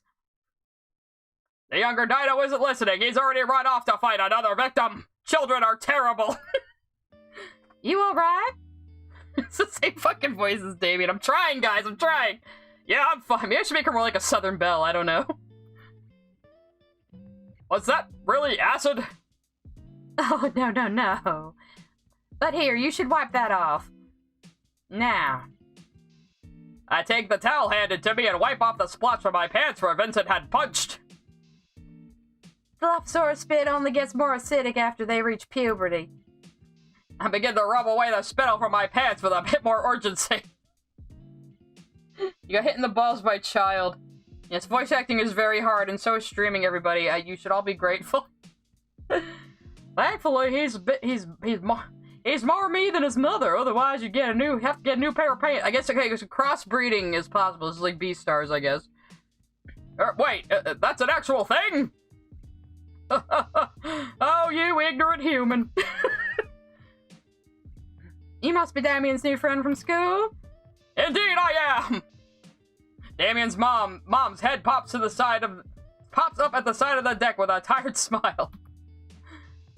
Hello, ma'am. Thank you for having me. Oh, I didn't know we'd have guests so soon. I would have cleaned up more. You just came over without any warning, son. You can just call me Sophia, dear. Speaking of school, Damien told me you were there. Why'd you be going to school there today of all days? Honestly, I didn't even realize today's a holiday. Usually I mark them on my calendar, but it must have flown over my head. It's a dino thing, I guess. No worries then. It's mainly us dinos who celebrate it, so you wouldn't know anything about that, would you, Skinny? Yeah, Damien told me a bit about it, but I'm not sure I fully understand. I don't want to be culturally insensitive. In that case, I've been more than glad to clue you in. Is it gonna be like the opening story from like the Super Mario Brothers movie, like the original '93 one? It's called Summer's End, as today marks the last warm day of the season. After this, fall and winter start rolling in. Huh, interesting. Well, that'll probably make me sound stupid for asking, but how come you celebrate it? Put it simply, the cold might be manageable for warm bloods, but for us reptiles, it's no bueno. Are we Spanish? Dear, are we Spanish? So we spend the last day soaking in the sun and enjoying the warm weather before it starts getting chilly. Oh, that makes sense. Do you all die or something from the cold? That seems very strange. You know, everyone's wearing extra layers and putting up the... Next thing you know, everyone's wearing extra layers and putting up the heat lamps. Though it apparently used to be ice age levels of frigid back in my granddad's age, I guess we consider ourselves lucky. I'm not really doing a Texas accent, though. I'm like way higher up, like in Tennessee somewhere. That's what I'm doing. Otherwise, we'd be nothing but a couple of popsicles with our tails for sticks. The patriarch lets out a laugh that's as infectious as his son's. Oh, that's what he sounds like. He wipes a tear from his eye and goes back to flipping meat on the grill. Anywho, we're gonna start cooking up the food. Make yourself comfortable. Thank you, sir. I mean, Randy. The patriarchy? You can see Sophia as Hispanic. I can't do a Spanish accent very well, so it's probably best that I don't do Wayne Knight's voice. What does Wayne Knight sound like? I don't know. Meanwhile, while Damien sat attends to the grill, I move over to the banister overlooking the pool. It's filled with a couple of aquatic toys and air-filled floaties. Man, I wish my place had a pool. Well, I do have extra jeans at home. Ruining one pair won't be a huge issue. You can get jeans wet. I mean, they're made for be work clothes, originally. Now, on second thought, it'd be real annoying to deal with drying off and going home. I wonder how deep. Nope. Whoosh! Ah! What the hell are you doing here? I was invited! That's the best reaction. Focus on her face, not the other things! What the heck are you doing here? I live here, moron. Oh, right. Yeah, crap. Damien even told me that on the way. I have a very bad memory, Olivia. I am very autistic. Anyways. No, really, why are you here? Nobody was at school when I got there. So now I am at your house.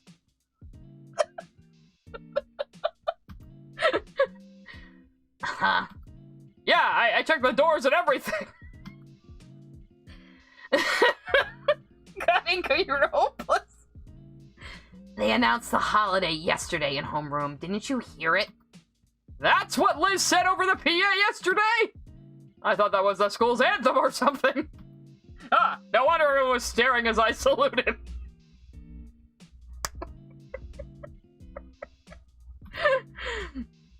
Must have not been paying attention. That happens a lot. But yeah, I asked Damien what was up, and he said there's some event going on and invited me. Olivia sinks back a bit into the water, actually. Stupid question, but... Huh? Boobs! I mean, are you really okay to swim? Broski, my guy, she's a fucking alligator. I'm pretty sure she can swim. There's that glare again. I think I've said something stupid and insensitive. Of course. Why wouldn't I be? Well, you know... Thankfully, she gets what I'm saying. Please help me, Olivia, please. I really am just like this. Sorry. She simply rolls her eyes. I like it in the water. I kinda wish I knew about this all earlier. I would have brought my trunks. No, I'm not sharing my pool with you. But why not? Instead of answering me verbally, Olivia's tail whips up from the water at me like a large wave. Ah! Yo, Inco, come check this out! Olivia takes the opportunity to slink back into the water. I think she's doing a weird version of the dead man's float. Well, whatever. You mean the way alligators just kind of, like, they look scary from the surface, but you look under, they're just kind of like floating on the water with their legs spread out. What's Damien yelling about? Yeah, Damien? Well, first, my little bro has something to say to you. I'm not sorry! Sorry for giving you an acid punch, Inky. This kid is just gonna have this voice. That's it. Children are terrible. Anyway, he looks like he taught his younger something about my nickname, too.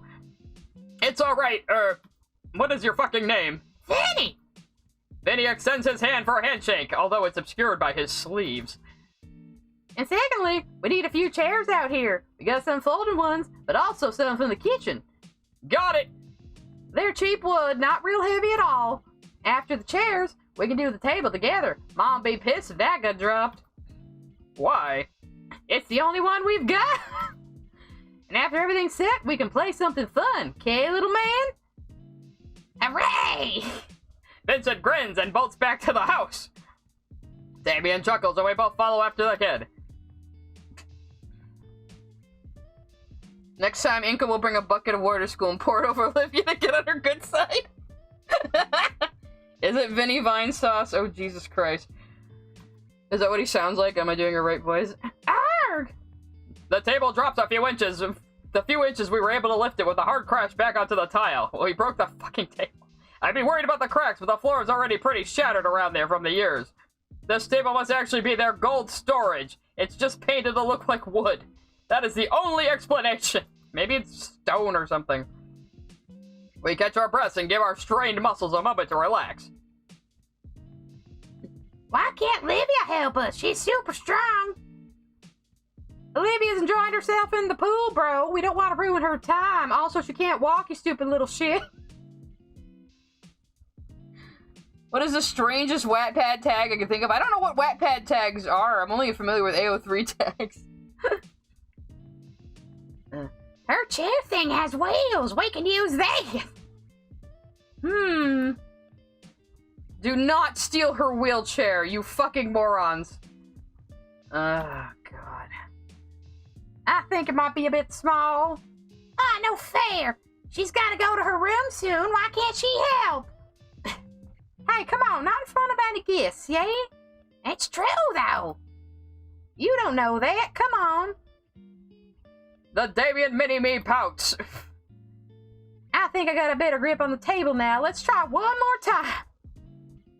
Oh, okay, I'm ready. 1, 2. Wait. Huh? What's up? Dot. He's thinking. He's processing. Oh! Mom must have been talking about the plastic table in the garage, not the dining room table. You're right. What? Why would you ever think it was this one? Guess we gotta haul this thing back into the dining room, fellas. Great. That's a wonderful expression on Inco right now.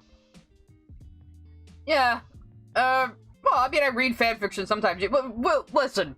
AO3 or fanfic.net are basically the only two things. I guess Wattpad's a thing now, though.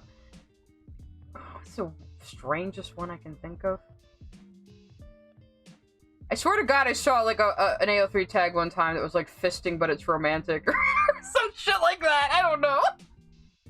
There you go.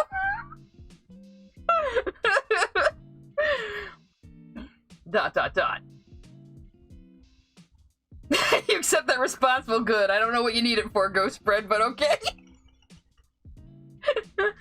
After getting the suspiciously heavy table back inside, Damien and I carry the much lighter plastic table out the door. As I catch my breath, I notice the younger dinosaur is gone. Maybe he ran off to do something else. Like being a annoying little shit. Either way, I guess now's the time to ask. I ask a lot of invasive questions. Hey, Damien! Yeah? What was that about Olivia going to her room? Huh? Oh, sorry, yeah, An awkward silence fills the air for a few moments. It's just... she doesn't really stick around for family events like this is all. She's very moody. She's in her emo phase. Regular introvert stuff, you know, it's no big deal. And your parents are okay with that? Why wouldn't they be? She's her own person. Right. She usually makes an appearance for food, though. Hey, speaking of food, you want to go check on the grill? Why? There's no way the food is done by now. I know. I just like the smell. Oh, alright then. Sweet, let's go. See, I once learned about an AO3 tag that was 8027. It was specifically made for BTS shipping. Look, shipping real people is weird, okay? Shipping real people is weird. Don't do it. It's weird. It's weird, you're weird. Anyway, as we make our way over to where Damien's dad is manning the grill, I catch a whiff of the spices and marinades applied to the meat. Man, this is making me hungry. Sophie is accompanying him, helping to place the meat on the grill. How's it coming along, Pops? You making anyhow I like them? You know, like fucking raw? Just raw. Just give me the fucking meat. You ship side with Lily. Ew. I just said don't ship real people. You know it, son. Have a look for yourselves. He steps aside to let us gaze at the variety of barbecue set over the flames. We will not see it in image form, but I'm sure it looks spectacular. The smell of it is cooking, and the symphonic sizzling has my mouth watering in seconds. Are they like, do they only have one dining room table that they haven't replaced because they spent all their money on meat, probably? Good, right? I'll say. I'm talking to myself. Randy uses a pair of tongs to grab a piece of steak that looks halfway cooked. The secret is you gotta let these babies have some time getting seared on each side. That way it really hones the flip. Splat. Whoops. There's a bout of silence between everyone as we all stare down at the piece of meat on the floor. It's not too ruined. Hey, Olivia! You want it? You want to eat it off the ground like a dog, Olivia? A pair of eyes appear over the edge of the pool. Is he really gonna toss it to her like a fucking dog? Sure, toss it in. Get it wet? Come on now. What's this now? Randy proceeds to chuck the steaks right into the water as one would do with chum to attract fish. Whoosh. Jeez. Anywho, since you're our first guest, Inco, you get the honor of getting the choice of picks. Which one do you want? Oh, I don't want to impose or anything. Is it all human meat? No. Oh, nonsense. Besides, better get in your picks now before the other guests arrive later. Hey, think of it as payback for all the soda and chips you've been getting us. You really need to eat something besides chips, bro. Like I think you're gonna die. Come again? Uh-oh, was that a secret? Well, I guess a burger is more convenient. I don't get to attend a family BBQ every day. I don't even know where my parents are. Excellent choice, Inco. Want a rare, medium rare, well done. Do like a slightly different southern accent for her, I think. I'm trying. Hey, Inco, go for the rare! Damien licks his lips as he says it. Rare, what the heck? Oh, carnivores, right. I'm pretty sure a raw burger would kill me.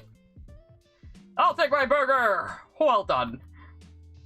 Yeah, I'm sure you'll want ketchup with it too, huh, you fucking human?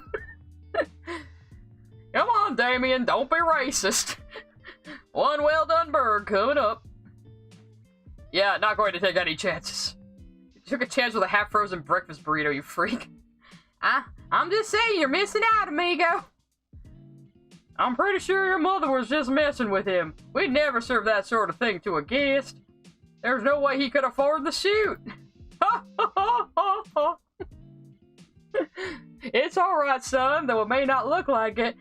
Volcaldera has its share of humans. From what I know, you guys can eat about anything, right? You could put any old garbage in your face. I mean, you just said you eat chips every day for lunch. That's wild, son. Raw meat aside. I mean, yeah, I guess kinda, sort of, yeah. Must be nice to be able to just grab whatever's on sale at the market. Meat prices these days are getting pretty crazy. Might have to eat you. I've seen some of that synthetic meat around. That might be cheaper. Why not try it out? Oh. Inco just fucking stepped in it again. He just stepped in it again. You just made the entire family angry at you. Saying that shit. Get out of my house. I don't think they're gonna be that mean. Even the grill is mad at me. Oh god.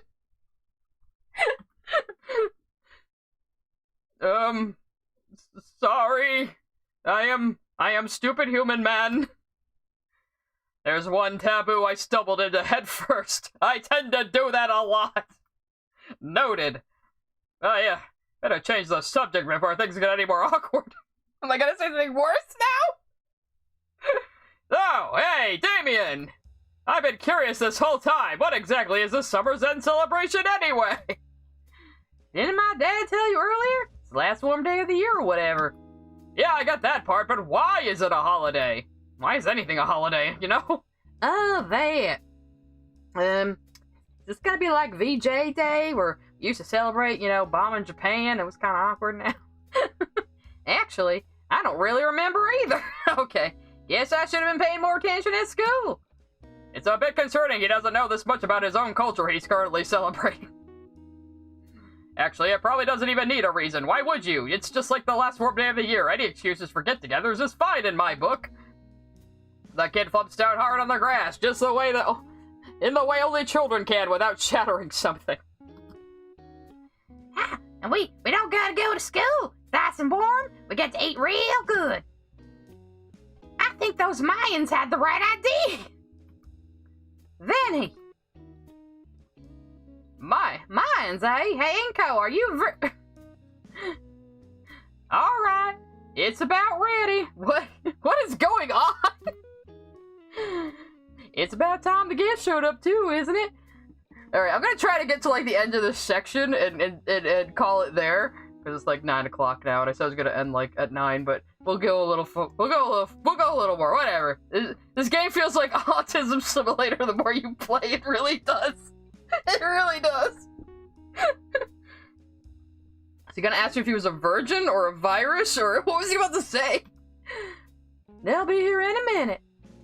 Oh, Olivia. Across the yard, Olivia contently drifted onto the middle of the pool.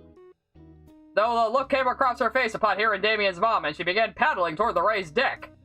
Back. Are you going in so soon? Yeah. Are you sure you don't want to wait until the others get here? Yeah! Wait till the food's ready. We can all eat together. I'd rather not. I just have a lot of art stuff I have to do.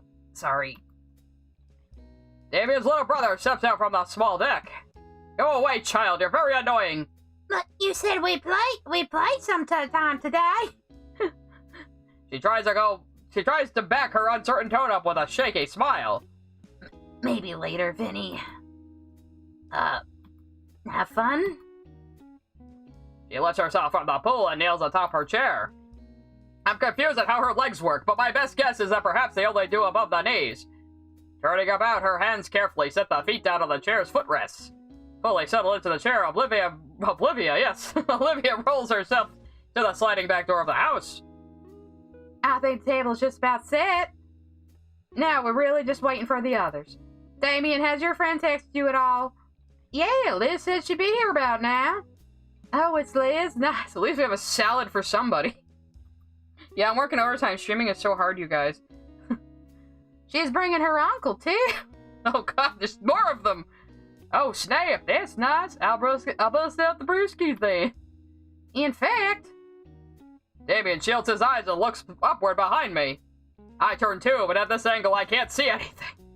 Yeah, they're in the front yard. Can we see them over the house? I'll go get them. Damien rushes through the back door of the house. A moment later, he emerges again, as if to show off the new guest. Come on, don't make it weird. Hi, everyone.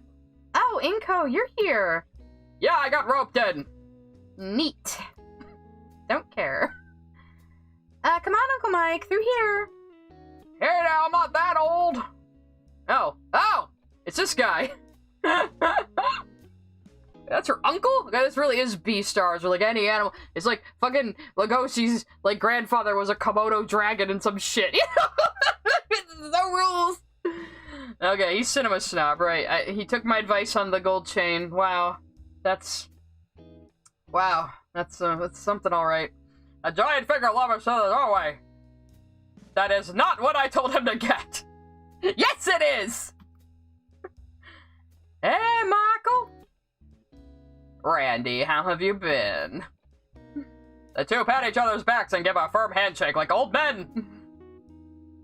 Doing good, doing good. How about yourself? What's with the ridiculous get-up? Is it Mardi Gras? No, nothing like that. I've just been trying to relate a bit more to the younger generation recently. It seems we're just too different these days and all.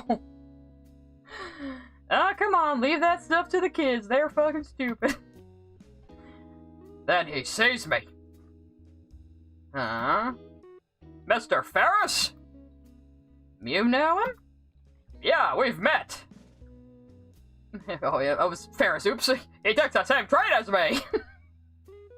He's been helping me out, recommended I try this chain out. Liz jerks her head in my direction furiously. I'm gonna get it later. Crack. Oh god, really regretting this handshake now. I think he popped all of my bones at once. Food will be ready soon, Inco. Your turn on the grill. Oh, don't worry, kid. All you gotta do is keep an eye on the meat and make sure they don't catch on fire. I don't know if Inco can be trusted with that. They're going to the tables, blah, blah, blah. Okay, here we go. Turning on the grill with a grimace, I swallow my nerves and take up the tongs. Right, nothing to worry about. Okay, nothing bad so far. Hey, Oh! Sorry. Oh, a little jumpy today. Hey, Liz, what are you doing here? Oh, everyone is talking about Randy's cooking, and I figured I'd see what's on the menu. What do you think I'm doing? Why on earth are you getting my uncle to dress like he's going to be in a music video? He asked for help! I say poutingly. You thought that was good help? Yes, he just didn't take it right. It's his fault. I didn't tell him to put a dollar sign on the gold chain. He's a moron. Across the yard, Vinny's jumping at the shiny object. Mr. Ferris caves and lends it to him. Oh god, now the child is going to be wearing it. Wonderful. See? Problem solved. All according to Keikaku. Ignoring Vinny now, strutting around like a gangster. Oh man, whatever. What's actually cooking? Aren't you a herbivore? I motioned the silver trays that spread out next to the grill. There's a lot of meat! Just a whole lot! Actually, aren't you a herbivore, Liz? I am, but I think Damien thought ahead for me. Did you find the salad he threw? Yeah.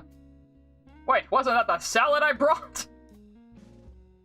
I knew he wouldn't forget me like that. He totally forgot you. Like, he was gonna make you eat the leaves off the trees in his backyard, Liz. Anyway, is, Olivia out here? She was just in the pool, decided to go inside. Apparently, it's a common thing with her. Yeah. I was hoping she'd stick around for once. Does she do this often? I'm just gonna make Liz sound exhausted and, like, fed up with everybody at all times. That's her voice now. Every time Damien's folks throw a party, she slips away to her room. I sometimes see her out the window. Her eyes motion to me to turn around and look at a particular window. I can't really see from this angle. And through my sunglasses. Why would now be any different then? Liz shoots me a knowing look. I unfortunately have no idea what she knows about. I am very, very autistic. What? What? Is it my bald head? Is my... what? Is there a fly on me? Well, I figured she was opening up a little to you. I mean, I guess. To some degree. It's been 1 week. Not that I have any frame of reference. They all ship it, right? At best, I can kind of talk to Olivia now. I can manage to get through a conversation. Success! Hiss! What? Did you just hiss at me? You're burning the fucking meat, Inco. No. Then what? Oh, God! Spinning around, I see something has caught on fire! I knew he couldn't be trusted with this. I grabbed whatever it is with the tongs and flailed around, hoping the air would put it out. Just close the lid! Just close the lid! I make Liz sound like a secretary? Good. She's got that studious look to her. It works well enough, but it's pretty burnt. Oh, give it to me. I'll eat all the burnt stuff at a cookout. I don't care. I actually like it. Everyone knows they can give me the burnt stuff. Well, that one's a lost cause. I give the piece of charcoal a careful look, and yeah, it doesn't look edible in the least. I put it to the side and turn back to face Liz. Anyway, what were you saying about Olivia opening up? Yeah, it's strange, but also good, I think. Certainly a bit surreal after all this time. Liz lets out a sigh and shrugs. Well, it's a shame, but it is what it is. Anyway, I want to go catch up with the others. See you around. Bye. Liz turns to the rest of the gathering, leaving me alone with the grill once again. That is a very dire mistake she has made. The burnt piece of meat aside, the rest of the food is looking good. Still, I'm not exactly the best grill master. Not like it matters too much to Damien's folks. Whether the food's actually cooked or not is purely an aesthetic matter. A couple of more flips and the meat is brown and sizzling, which is good enough in my book. To put them along with the other finished pieces. I'm gonna have a sip of water because I'm getting froggy. I'm about done with my shift. Damien's turn was next. He's just going to be wrapping up these last few things. It doesn't take me long to spot him chatting with Liz, who's enraptured with whatever guaranteed high-concept discussion they're having. I'm sure. Hey, Damien! Damien's frill things perk a bit as he turns around to face me. Your turn on the grill. Aight, you got it, hombre. He waves Liz over and takes a firm hold of the spatula. Okay, time to get some more. He suddenly pauses as his eyes fall upon the charred remains of a once juicy and savory piece of meat. He picks up the piece of meat and inspects it before chomping down on it with a single bite. Okay, I'll finish cooking the last pieces, Inky. Please get the fuck away from the grill. You are not suited for this at all. You're being awesome, dude. Stay far away. Can you start serving the others what's all ready to chow down? I give Damien a nod and grab a tray of cooked meat. I can't fuck this up, surely. I take the tray over to the eagerly waiting crowd with all the care to be expected from someone surrounded by very hungry, meat-eating Saurian. After seeing the platter of delectable and edible flesh, stop whatever they are doing and begin to gather around the table. They're descending upon me! And then I said, well, it's 'cause you look like a student yourself, miss. Oh, that's rich coming from you. Meat. It's finally here, Vincent. Now remember your manners. That chain definitely looks better on the kid, though. Hopefully with my salad, too. Yay! Salad. I'm so boring. Seems like everyone's having a pretty good time with their meal. They even eat the ones that I cooked, though I can see Damien's little brother making a slight face of disgust. Still winds up chopping on the meat anyway. All in all, I'm pretty satisfied with how my cooking turned out. I take a seat next to Damien and Liz and prepare my meal before I dig in. Gotta go with the tried and true. Ketchup and nothing more. Oh, God, are you 5? He's eating a burger with just ketchup on it. I'm with Damien, that is a travesty. With my burger prepared, I go in for my first bite. Got to say, Damien's dad did a great job with the patty. What do you think, Inco? I give a thumbs up and smile as best I can with a full mouth. The elder dinosaur gives me a toothy, sauce-stained grin in return. I can see where Damien gets that toothy grin of his. Savoring the well-cooked meat patty and buns with each bite, I slowly lose myself in the party's mood, though I feel more ancillary from it, seeing the adults lost in the work talk while Damien and Liz are handling the excitable Vinny. Humming around a mouthful of burger, my eyes wander. The entire yard is smaller than mine, and there are tons of toys scattered in the low-cut grass. Not too many plants either. The grass is just a couple of shrubs. Okay, you don't need to describe the entire fucking scene here, okay? I'm having my photography brain. It's Damien's place, private property. I'd have to ask for doing anything camera-related. Yeah, I would think so. Thinking about it, though, I do have my camera securely stored in my backpack inside the home. Part of me considers grabbing it, and as I look back toward the house, I spy a certain someone at their window. Photography pilled, yes. Olivia leers out across the yard. She's too far away to tell exactly what she's staring at. It must be her room, then. Her gaze shifts a bit. I can't see what she's looking at, but it is in my direction, or Damien. He's sitting next to me. I carefully trace where her eyes are focused, leaning to the side and slowly coming to... Stop staring at her! The plate in my hand? Oh. Checking back, she's laser focused on something. I wonder. Go feed her like a doggy. I slowly lift up the plate and Olivia's head tilts upward with it. I lower it and her head tilts downward. A part of me wants to test this further. Except it'd be a real waste of food. Whatever illusion she was under shattered with a shake of her head. I can hear Olivia's annoyed growl from here as she turns her snout up at me and returns to whatever she was doing. She only likes the burger, not you, baka. Oh, shit. Right, I can scroll back. Hang on. If she does want some, why not come out? I am still not understanding that she has just a whole subscription worth of issues. Just a whole warehouse full of issues. Well, I'm sure nobody would mind if I brought the plate in and left it. Besides, my fingers are sticky from all the finger food. To the point where they stick to my paper plate. It's actually kind of gross. Now that I remember why I avoid it normally. Oh, okay, going to the... You can use the kitchen sink for that, Inco. Or the pool! Do not put your sticky fingers in the pool, child.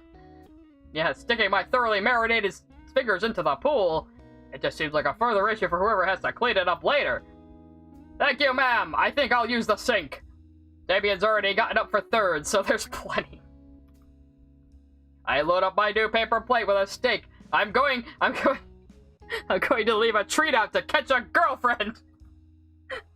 Thankfully, the sliding door is partially open. Oh yeah, we're going inside, blah, blah, blah. I have to see where this is going. I'll try to find a good stopping point after this, though.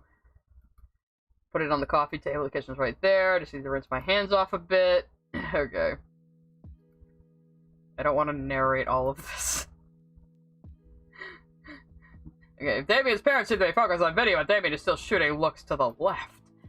The hyperactive hybrid shoots up from his seat, disappearing from view. I wonder where he... Oh, woo! Child is ruining everything. Splish.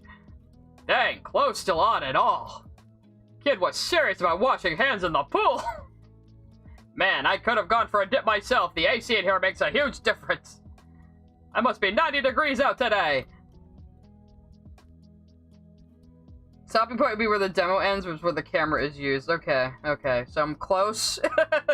There's plenty of soda, although I'm not in danger of dehydration at least. The soda's still not a great hydrator. But geez, I'm only noticing just how warm I am from stepping inside. Surprised there's no steam rising from... Okay. Skipping a lot of this fucking dialogue. It's not that bad. Maybe the Paynes have some sunscreen around. I'm very white too, so I will probably burn to a crisp. No, they're reptiles. Of course they wouldn't have sunscreen. Maybe I'll just have to deal with it. My knuckles start hurting from being wrung so much. The smell isn't gone yet, though. I'm being very, very OCD now.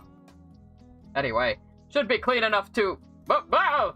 Both of us are frozen still, locked in a staring contest.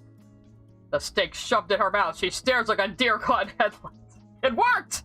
Gator acquired! She spits the steak back onto the plate in her lap and grips the insides of her sleeves. It takes me a moment to collect myself to muster up some conversation. Say something brilliant, Inco. Yeah, your delivery came in. You want a soda with that? Smooth, Inco, smooth. The joke goes unlaughed at. I tried. I really tried. May as well. Did that actually work? Oh my god. Need to get to the fridge. Get out of the way, dumbass. Oh, sorry. I step aside to give Olivia enough space. She rolls herself over to the fridge and opens it up and rummages through. We exchange a few awkward glances to the point that's palpable in the air. So romantic.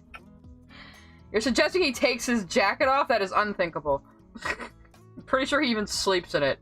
So, what are you doing? Getting a soda, like I said like a minute ago. That kid's taking your spot at the swimming pool. That's fine. I'm just gonna go crash in my room. Why, there's a party going on outside? I'm busy with art stuff. I bet you're doing absolutely nothing. Stuffing the soda can in her coat pocket, Olivia redirects herself and, with a flick of her tail, closes the fridge shut. That's pretty neat. But what about the party? What about it? It's still going on. Inco! You are the most dense motherfucker! And, look, I got stuff to work on. Even though it's a holiday, it seems like the perfect time to get together with friends and family. I just cannot take a hint. I'm Inco. I'm not their family, if you haven't noticed. Oh, adoption woes. I'm not going to be here for much longer. No, has she been like in foster families, probably? That sucks. That's a new look from her. She looks pouty and adorable and tragic. Was it because of what I said? People tend to do all sorts of facial expressions in response to things I say. Olivia? What? There's a couple of different things dancing on the top of my tongue that I wish to say. Some would be too intrusive, especially after what she just said. And I'm nothing but unobtrusive. However, one sticks out the most, especially after she had brought up working on it. And I genuinely want to see Olivia's process. I totally don't just want to get into her bedroom. Would you, mind some company? What? Seems pretty empty on the house to be by your lonesome, so maybe it'd be nice to hang out. You just invited yourself into a girl's bedroom, Inco. You were so bad at socializing. Is Inco gonna relate to her because neither of them have parents? I think Inco's still delusional about not having parents. Plus, I've been wanting to see your art for a while. Especially as I recall her freshman piece that's displayed right next to the principal's office. My one goal. I'll even show you some of my stuff. I have my portfolio drive in my backpack after all. I carry my portfolio everywhere with me because I'm a photographer, bro. I have to hold back my laugh as a silly strangled noise of surprise confusion escapes her mouth. Is that an okay? No, it's just... I don't want anyone else in my room. Then how about the living room? I can't take a hint! I motion at the well-loved couch nearby. She hums in thought for a moment. Are you really that interested? Yes! I've been wanting to see your work ever since I found out that the cityscape piece in the gala was yours. Olivia clutches her hands together tightly. Okay, fine. If you're so interested, you can watch. She wheels herself back toward a shut door. Oh, I'm gonna get to see her room. Need to get my stuff set up first, though. I thought you were working, though. What you mean is you need to clean your room before you let anyone else into it, right? Probably. Sure, I'll be here, on the couch. Just announcing where I'll be. I feel kind of bad missing out on the party, too, but I doubt I'll ever get another chance like this to be in a girl's room. Is there a cross on the wall? Wait a minute. Maybe they do worship Raptor Jesus. I just noticed that. Olivia returns with a small easel, ready to set up with a half-finished painting. Nope. The game is not responding now. Okay, there it goes. She takes a moment to shift herself from her wheelchair to the end of the couch right next to me. Oh, she's pretty close to me. I can feel her thigh barely brush against mine, but I'll try to pay it no mind. The painting looks like a bust of a nondescript dino guy. She drawing him as a dinosaur, how she wishes he was. The Raptures is called the Raptor. Yeah. Although, with how vibrant these guys are, it could easily be a portrait of someone specific. This isn't that good. She rips the page off and crumples it in her hands. Ah, gasp! Starting over, then? Don't interrupt. Well, you just talked to him, though. She takes a deep breath. The paintbrush nears the canvas slowly and gracefully, although it's clear her nerves are getting to her. Okay. Yeah, I get not liking people watching you draw, even though I do it, like, every week. Wait. They need an extra nail for the tail for Raptor Jesus, probably. Olivia looks down for a moment before she jerks her head back up, her face gaining a reddish hue. Dude, why do you scooch so close to me? I didn't. You're the one who sat next to me. Oh. She looks away for a moment, realizing how over the top her reaction was. It's so tsundere, it's adorable. Olivia then does a double take at me, her brows furrowing. It's not like I like you or anything, Baka. What's wrong with your skin? I was born like this. You can't just ask people why they're white, Olivia. Shut up, that's not... You know what? Yes, it is. I mean, it's red. Oh, yeah, I think I'm sunburnt. What's that? As I look over the red splotch on my arm, Olivia raises a hand and touches it. Ow! Why? Jeez, that really hurts. I'm gonna do it again. I'm just gonna keep poking you. Yeah, it does. I didn't think they got sunscreen on the way over. There wouldn't happen to be any here, right? Point taken. But... How about we just cover you in paint? There's some of those spiky plants outside. Aloe something, I think. Just snap a leaf off. Mrs. Payne. Oh, she almost said mom. She almost said mom! She almost said mom there. I see that, Olivia. Just snap a leaf off. Mrs. Payne won't care, probably. I don't know. Just go pick plants, kid. I think I heard something about that plant before, yeah. Alright, I guess I'll give it a shot. Let's go rummaging around in their garden without any explanation. This game is great. Like, unironically. I came back up and hung out the front door. Lo and behold, there were in fact a number of those spiky plants around. I just started pulling them out of the ground. It bends and snaps off pretty easily. Man, this is about as good as... It looks good enough to eat. It probably tastes awful. Might be poisonous. Is it really good for curing sunburned skin? Well, we're about to find out, I guess. Just rub it all over yourself. Back inside, Olivia started painting again. She gazes intently at the page. And the plate of food I had brought in has been cleaned. Olivia holds one last rib to her mouth like a cigarette and waggles it up and down between her teeth. When she sees me, she crunches the bone in two and swallows the last of it whole. God damn. I say it's Game of the Year. Oh, it did come out this year, didn't it? So I guess it's in the running for Game of the Year. I bring up the... I mean, considering all the AAA games these days being ash, you know, maybe this could be Game of the Year. It does actually taste good. Yeah. I bring up the aloe leaf. Is this it? She nods and extends a hand to grab it. I hand her the thick leaf. She extends a single claw. Once she catches the edge of the skin, she makes a quick work of peeling the husk off. You do that often? Not me. Sophia uses it to make a lot of smoothies for the family and healing salves for Vinny. They're real pretty, too. Olivia blinks, coughs, and grimaces. To paint, I mean. Natural homemade healing recipe, huh? Interesting. Gonna have to ask for that later. Do we have a crafting system in this game? I have to remove my jacket. Oh, I'm taking off my jacket. She's gonna see these guns built by half-frozen breakfast burritos and eating chips for lunch every day. And no dinner!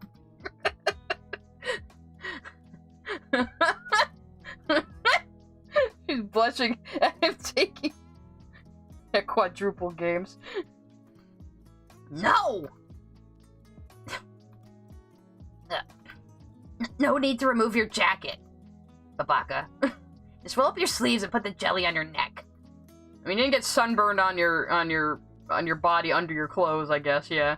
She now hands me the exposed aloe jelly, all while doing her best not to lock eyes with me. After rolling up my sleeves, I scoop out a dollop of the opaque substance. Can you really just do that? Can you really just pop them open and just take out the goop and stick it on yourself? Huh. Maybe I should start growing some of those. I do need to plant some things this year. My landlady, I had this wonderful bush called a Russian olive, and it like was growing around my birch tree, and I had like a nice little leaf tent. But apparently they're invasive species, and my landlady came and destroyed it. So I have to plant something else there now. Anyway. Man, this feels good.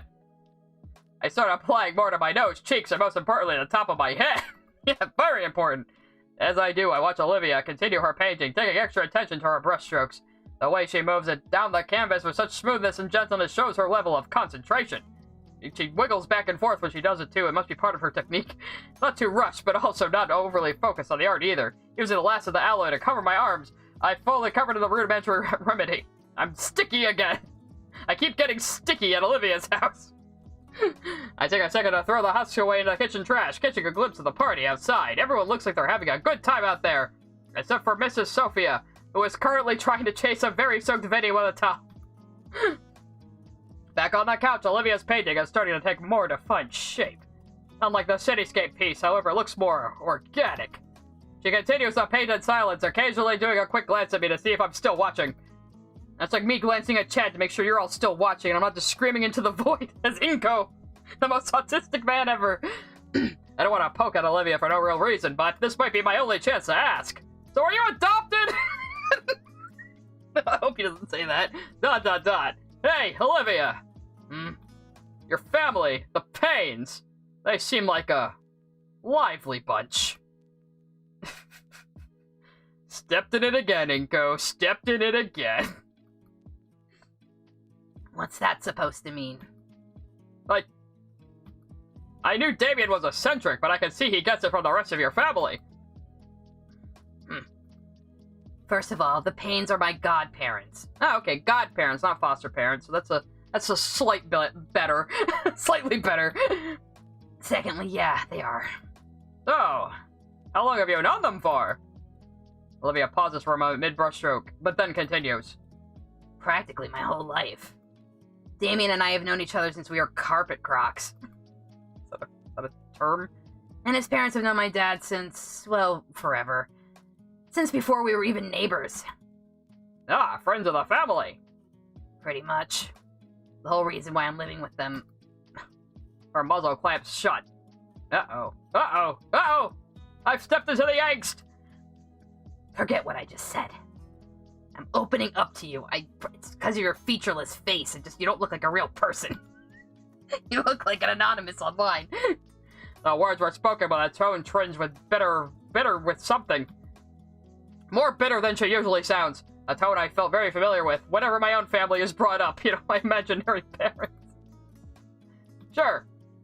The only sounds left now are her brushstrokes on the canvas. I have just made everything awkward again.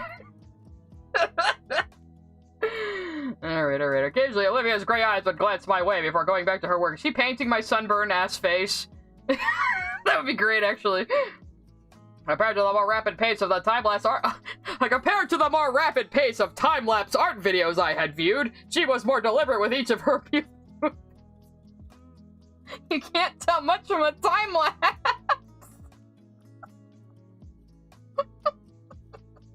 They're just neat to watch. Pretty obvious since most of those were done digitally, another thing I had not considered. Still, staring at the painting in progress itself, there's something uncanny about it. It's now more formed, definitely looking like something. Cupping my chin with my one hand in contemplation, I use the other to try to trace out the peachy pale and vibrant red color. She is painting my sunburned ass, isn't she? Olivia looks back at me again, a glint of something shines through her eyes. Is it love? Hold that pose now. Like this? Hey, how long have you been using me as a layman doll? Her hand fails to cover up the snort that comes out of her nose, followed by a gremlin-like cackle. Consider it the price to see my process. I want a refund. Nope. Looking again, it's slowly becoming an oil bust of my burnt face. I knew it! I knew it! Like looking in a mirror, huh? Can't you at least get my good angle? Nope. Running back to the mural de melanoma. Olivia starts adding a blotch of cream by my head. Wait, do I have cream on my head? Hey, I said stay still. Why? I'm not that red. Pout. Another high-pitched giggle comes out of Olivia. It's not a laugh. It's called artistic license. Kind of losing the Jasper voice, but she's getting her own voice now. It's fine. Well, it needs to be renewed. Despite being the butt of her joke, I feel myself smiling. Is this flirting? I can't tell. I have never flirted with a girl before, says Inco. Must be the new sounds from her. It's the first time I think I've seen her happy outside of Anakin's class. And yeah, that laugh of hers is kind of infectious. You know, like an infection almost. It's kind of gross. The silence returns, but the mood feels much lighter now. Do not bring up her parents again.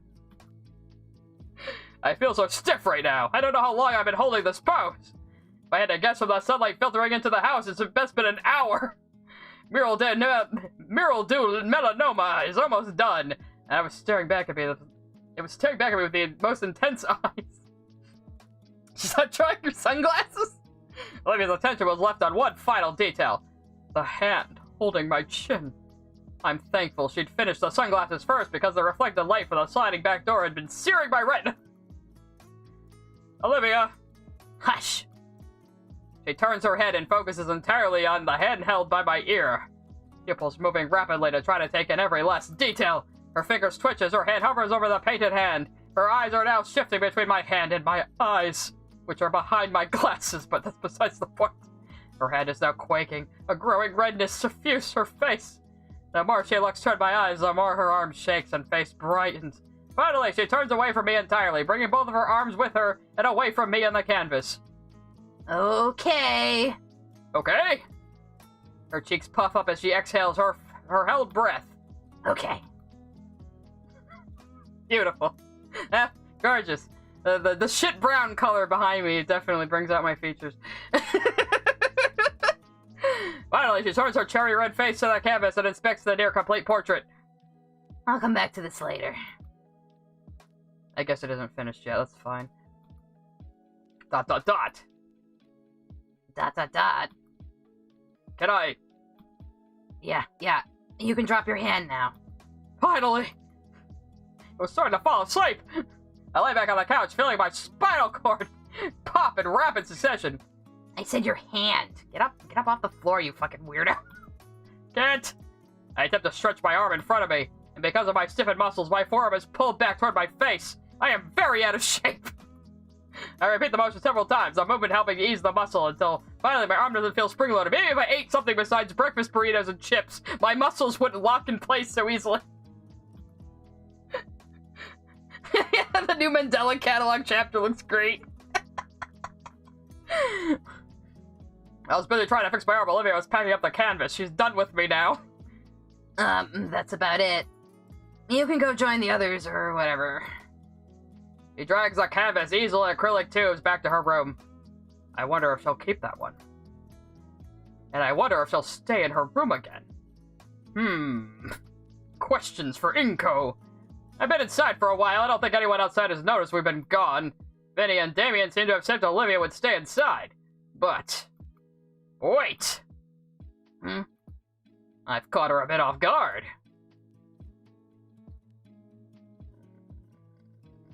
Let's just invite her back out. Instead of, like, trying to give her a diatribe. If I'm going outside, it would be rude of me to leave without saying bye, at least. She looks at me quizzingly. Sure. But I think I'll try staying till the end. This is probably the best day I've had since I moved here. My first real friends in a long while.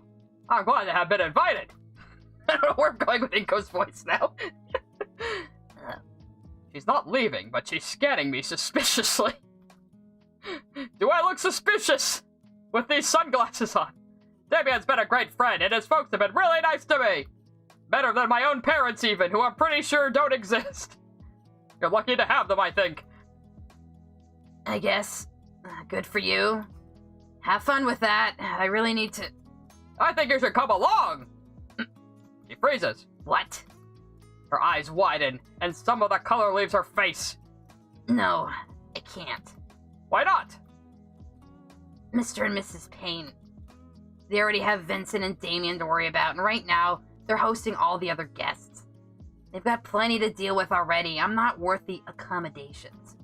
Just leave it. Let them be normal. Even then, it's like I said, I don't have much time left. Like, here in the house, or are you dying? That's a little overly harsh. And it was every argument she had. They're kind of arguments that come from desperation and guilt to convince herself it's for her own good. I'm getting very psychoanalytical all of a sudden. I am Inco.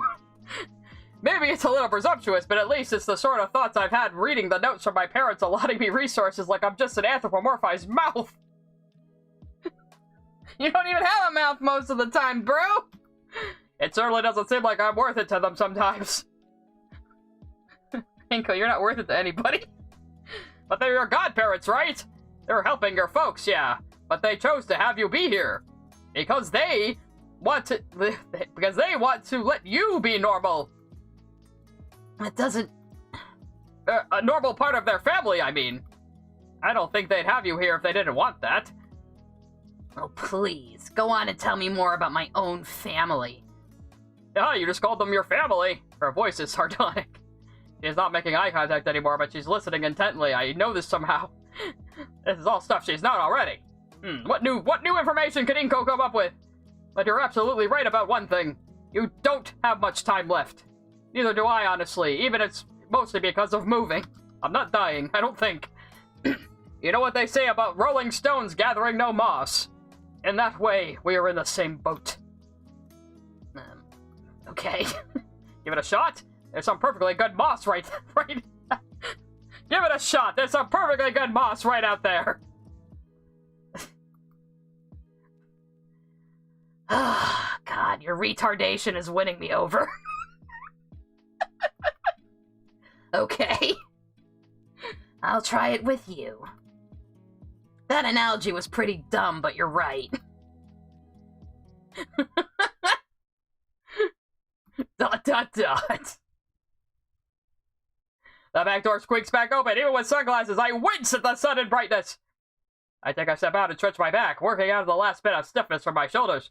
Olivia still waits at the threshold of the door. I better take this fucking photograph soon. I need to stop this stream. What are you waiting for? What are you waiting for? A curtain call? Maybe. Bitch. With a grin, I draw the sliding door even wider, and with a beckoning wave, I attempt to usher Olivia out as if I were her personal attendant. See, I could be boyfriend material. I will do whatever you say, Olivia. Cut that out. Don't make it weird. Despite her words, her tone is more humored than annoyed with me. Relax, nobody was even looking. The Derby probably wasn't, but it looks like there's definitely no more food left. Yeah, that's about right. As Olivia rolls down the small wooden ramp I hadn't noticed, we catch Damien on the bottom step. Holy shit! Olivia? At the table, heads turned toward us, looks surprised, itches the face the most. Damien, did you have to make it weird? Instead of answering them verbally, Olivia's hand comes up with a nervous wave. The rest of the party resumes their prior discussions, although maybe a bit more lively this time. Sorry, that was my phone. Hey, cool to see you out here again. Hey, Damien, why are you all... Hey, Damien, why are you all the way over here for? I'm mixing up my voices. I can't stand to be by Liz's uncle when he's eating. He's got those fibrous teeth. Ugh. Like blue whales have? Like blue whales have? Yeah, it freaks me out. Damien, don't be racist! Thank you for the following. His dentist must make a fortune. Do they have dino dentists? Yeah. Hey, Olivia, what are you doing back out here? You forget something? Go back to your room, bitch. No, I just thought it'd be good to enjoy the weather while it lasts. Ooh. Damien perks up, his frills undulating. No, Damien, stop that. Olivia quivers as Damien's grin grows wider and wider. The frills start moving faster. Oh god, what is going to happen? No, stop it. Even I'm getting unnerved how those things move. Damien! Sorry, you know these things got a mind of their own. Finally, those weird flaps still. It's so gross, Damien. Hi, Twinkie Chief. Unfortunately, I am gonna wrap up soon, but yes, this is the voice I chose for Damien last time I played this, so this is what we're stuck with. No, you were just complaining about Mr. Ferris and his teeth. At least he can keep his mouth shut. Hey, I can always wear a beanie. No, you're like, no, you can't. I'm mixing up. It's getting late. I'm mixing up my voices. No, you can't. Remember the last time you tried?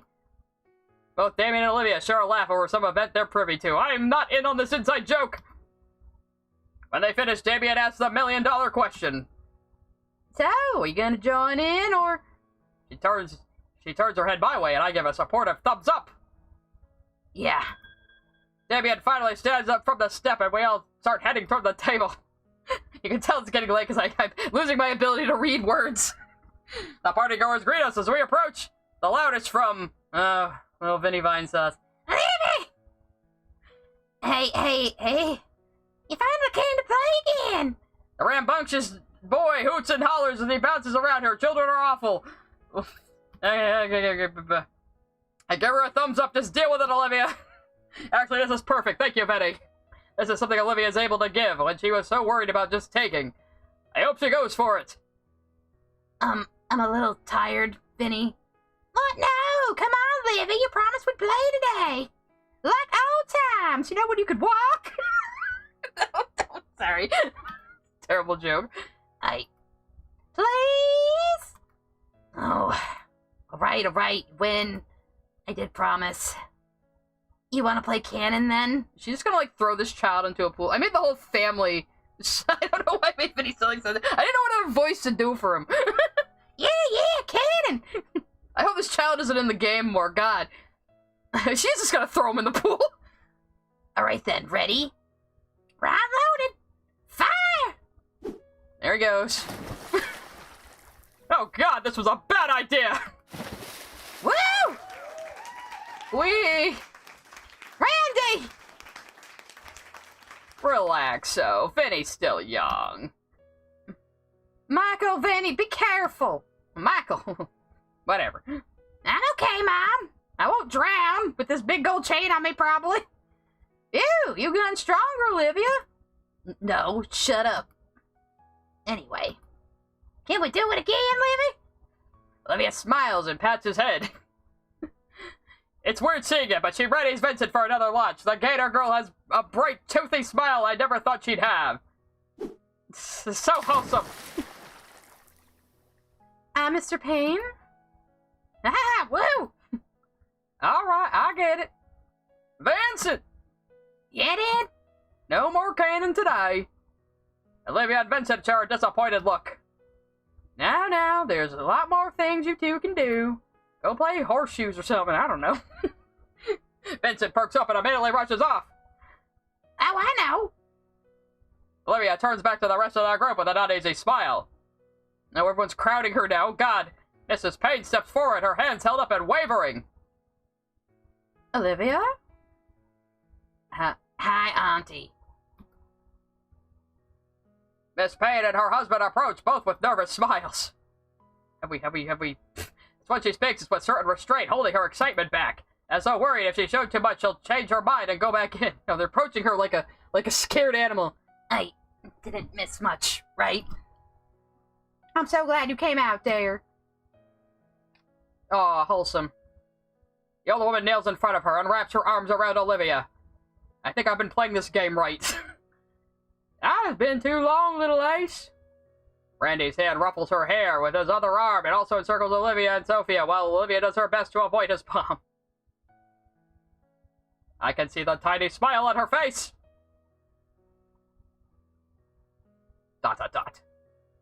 Time seemed to pick up speed after Olivia had come out. Damien and his father returned to the grill, managing to prep and cook the final serving of meat and goodlies. How much meat do these people have? I did the better option when you joined. You're a good luck charm, Twinkie Chief. I decided to go back for seconds. I got a few scraps of this and that. I nearly dropped my food when I get to a rough pat on my shoulder from behind. It's Mr. Payne. He looks down at me with a thankful smile. Mrs. Payne and Mr. Ferris had continued their conversation until Mr. Ferris's throat ran dry, and the rest of us had to contend with the hyperactive child with an armory of foam dart guns. Oh god, this is awful. I felt bad for Liz. She became a one-woman shooting gallery for the boy. And Olivia. and me, and Damien, but at least he looked apologetic about it. But now things are winding down. The food is officially all gone. Everyone is exhausted physically and mentally, and yet thoroughly satisfied emotionally. Is he describing the game? Olivia pads by me, having returned to the pool to cool down and stretch out. It was just one last thing. I really kept this off. Do not look at her boobs! Okay, everyone! What am I doing? I hollered to everyone currently on the deck, grouped up nicely for me. Oh, we're taking a photo. Finally! It's this part. It's the one part. They tell me this is where the demo ends. I have so much more to do! Looking through the viewfinder of my propped-up camera, I adjust the focus to ensure everyone is captured perfectly in the shot. Alright! On 3, give me your biggest smiles! It's gonna be fangs for days. 1! Why? Olivia turns away from the camera, looking toward Damien. With a grin, Damien waves for me. Dude, you gotta be in this too. There's a whole open spot for you right here next to me. There's nods and words of agreement from everyone. Well, do I have a tripod? It's been a while since I've used this mode, so why not? Setting the time delay along with the sports mode. I'm sure with 10 rapid succession shots, at least one of them will be perfect. That is kind of true, though. You have to take, like, 20 photos to get one good one. And always there's some kind of post-production on it, too. I know Photoshop! I didn't turn off the porn, if there is porn. Uh-oh. Hopefully I don't lose my YouTube account. Ensuring that the focus is still fine, I click the shutter button to keep the count in mind. 30, 29, 28. Yeah, I gotta pose all cool, like GQ. By 13, I've settled myself next to Damien and above Olivia. Alright, 9, 8, 7. Oh, animation. I feel something wrap around my ankle and press my... Are they gonna push me into the pool? 3, 2, 1, act! Yep. The camera flash goes off 10 times as I am pushed over by Damien and pulled into the pool by Olivia.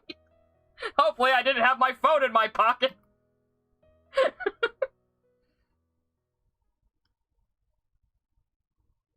I get a special scene if I turn on the... Oh, so the saucy filter is, opt-in. That's... Thank God. September 25th. Oh, that might be a good place to stop. Okay, that might be a good place to stop right there. I think, yeah. I wish they had, like, actual chapter markers. Can I... Alright, yeah. Alright, we'll stop on the ... That's always a good place to start. I went a little longer than I intended to, and I'm glad we got all that, because I saw people who are familiar with this game complaining that I haven't even gotten through the demo yet. I'm a slow reader and a terrible voice actor. I'm sorry. But I will keep playing this game. I'll probably just keep it on Thursdays, same time, just to keep it consistent. And then I'll probably, after we're done with this, I'll probably put up a poll for whatever game I want to stream next. I have a few in mind, but I want to go with whatever. I am having fun. This game is really fun. It's cute. It's very self-aware. It's more of a pastiche of dating sims, but it has a lot of heart too. Yeah, and the story behind it is so funny that Volcano High thing got shown off at like the PlayStation 5 like preview or something. Everyone was like, "What the fuck is this?" And then a bunch of people came together to like make a parody of it that ended up better than the original thing, which never actually came out. Well, see, Kaiser bought the game for me, and when people buy games for me, I I feel a need to stream for them. And a lot of, like, this isn't, I'm saying to Kaiser, too, this isn't a game I would play on my own. I would rather much play this with an audience. It's just more fun that way. We're all having a good time. I guess I am Wani pilled now, huh? I guess I am Wani pilled. It is very fun. And like I said, I've made fun of a few things.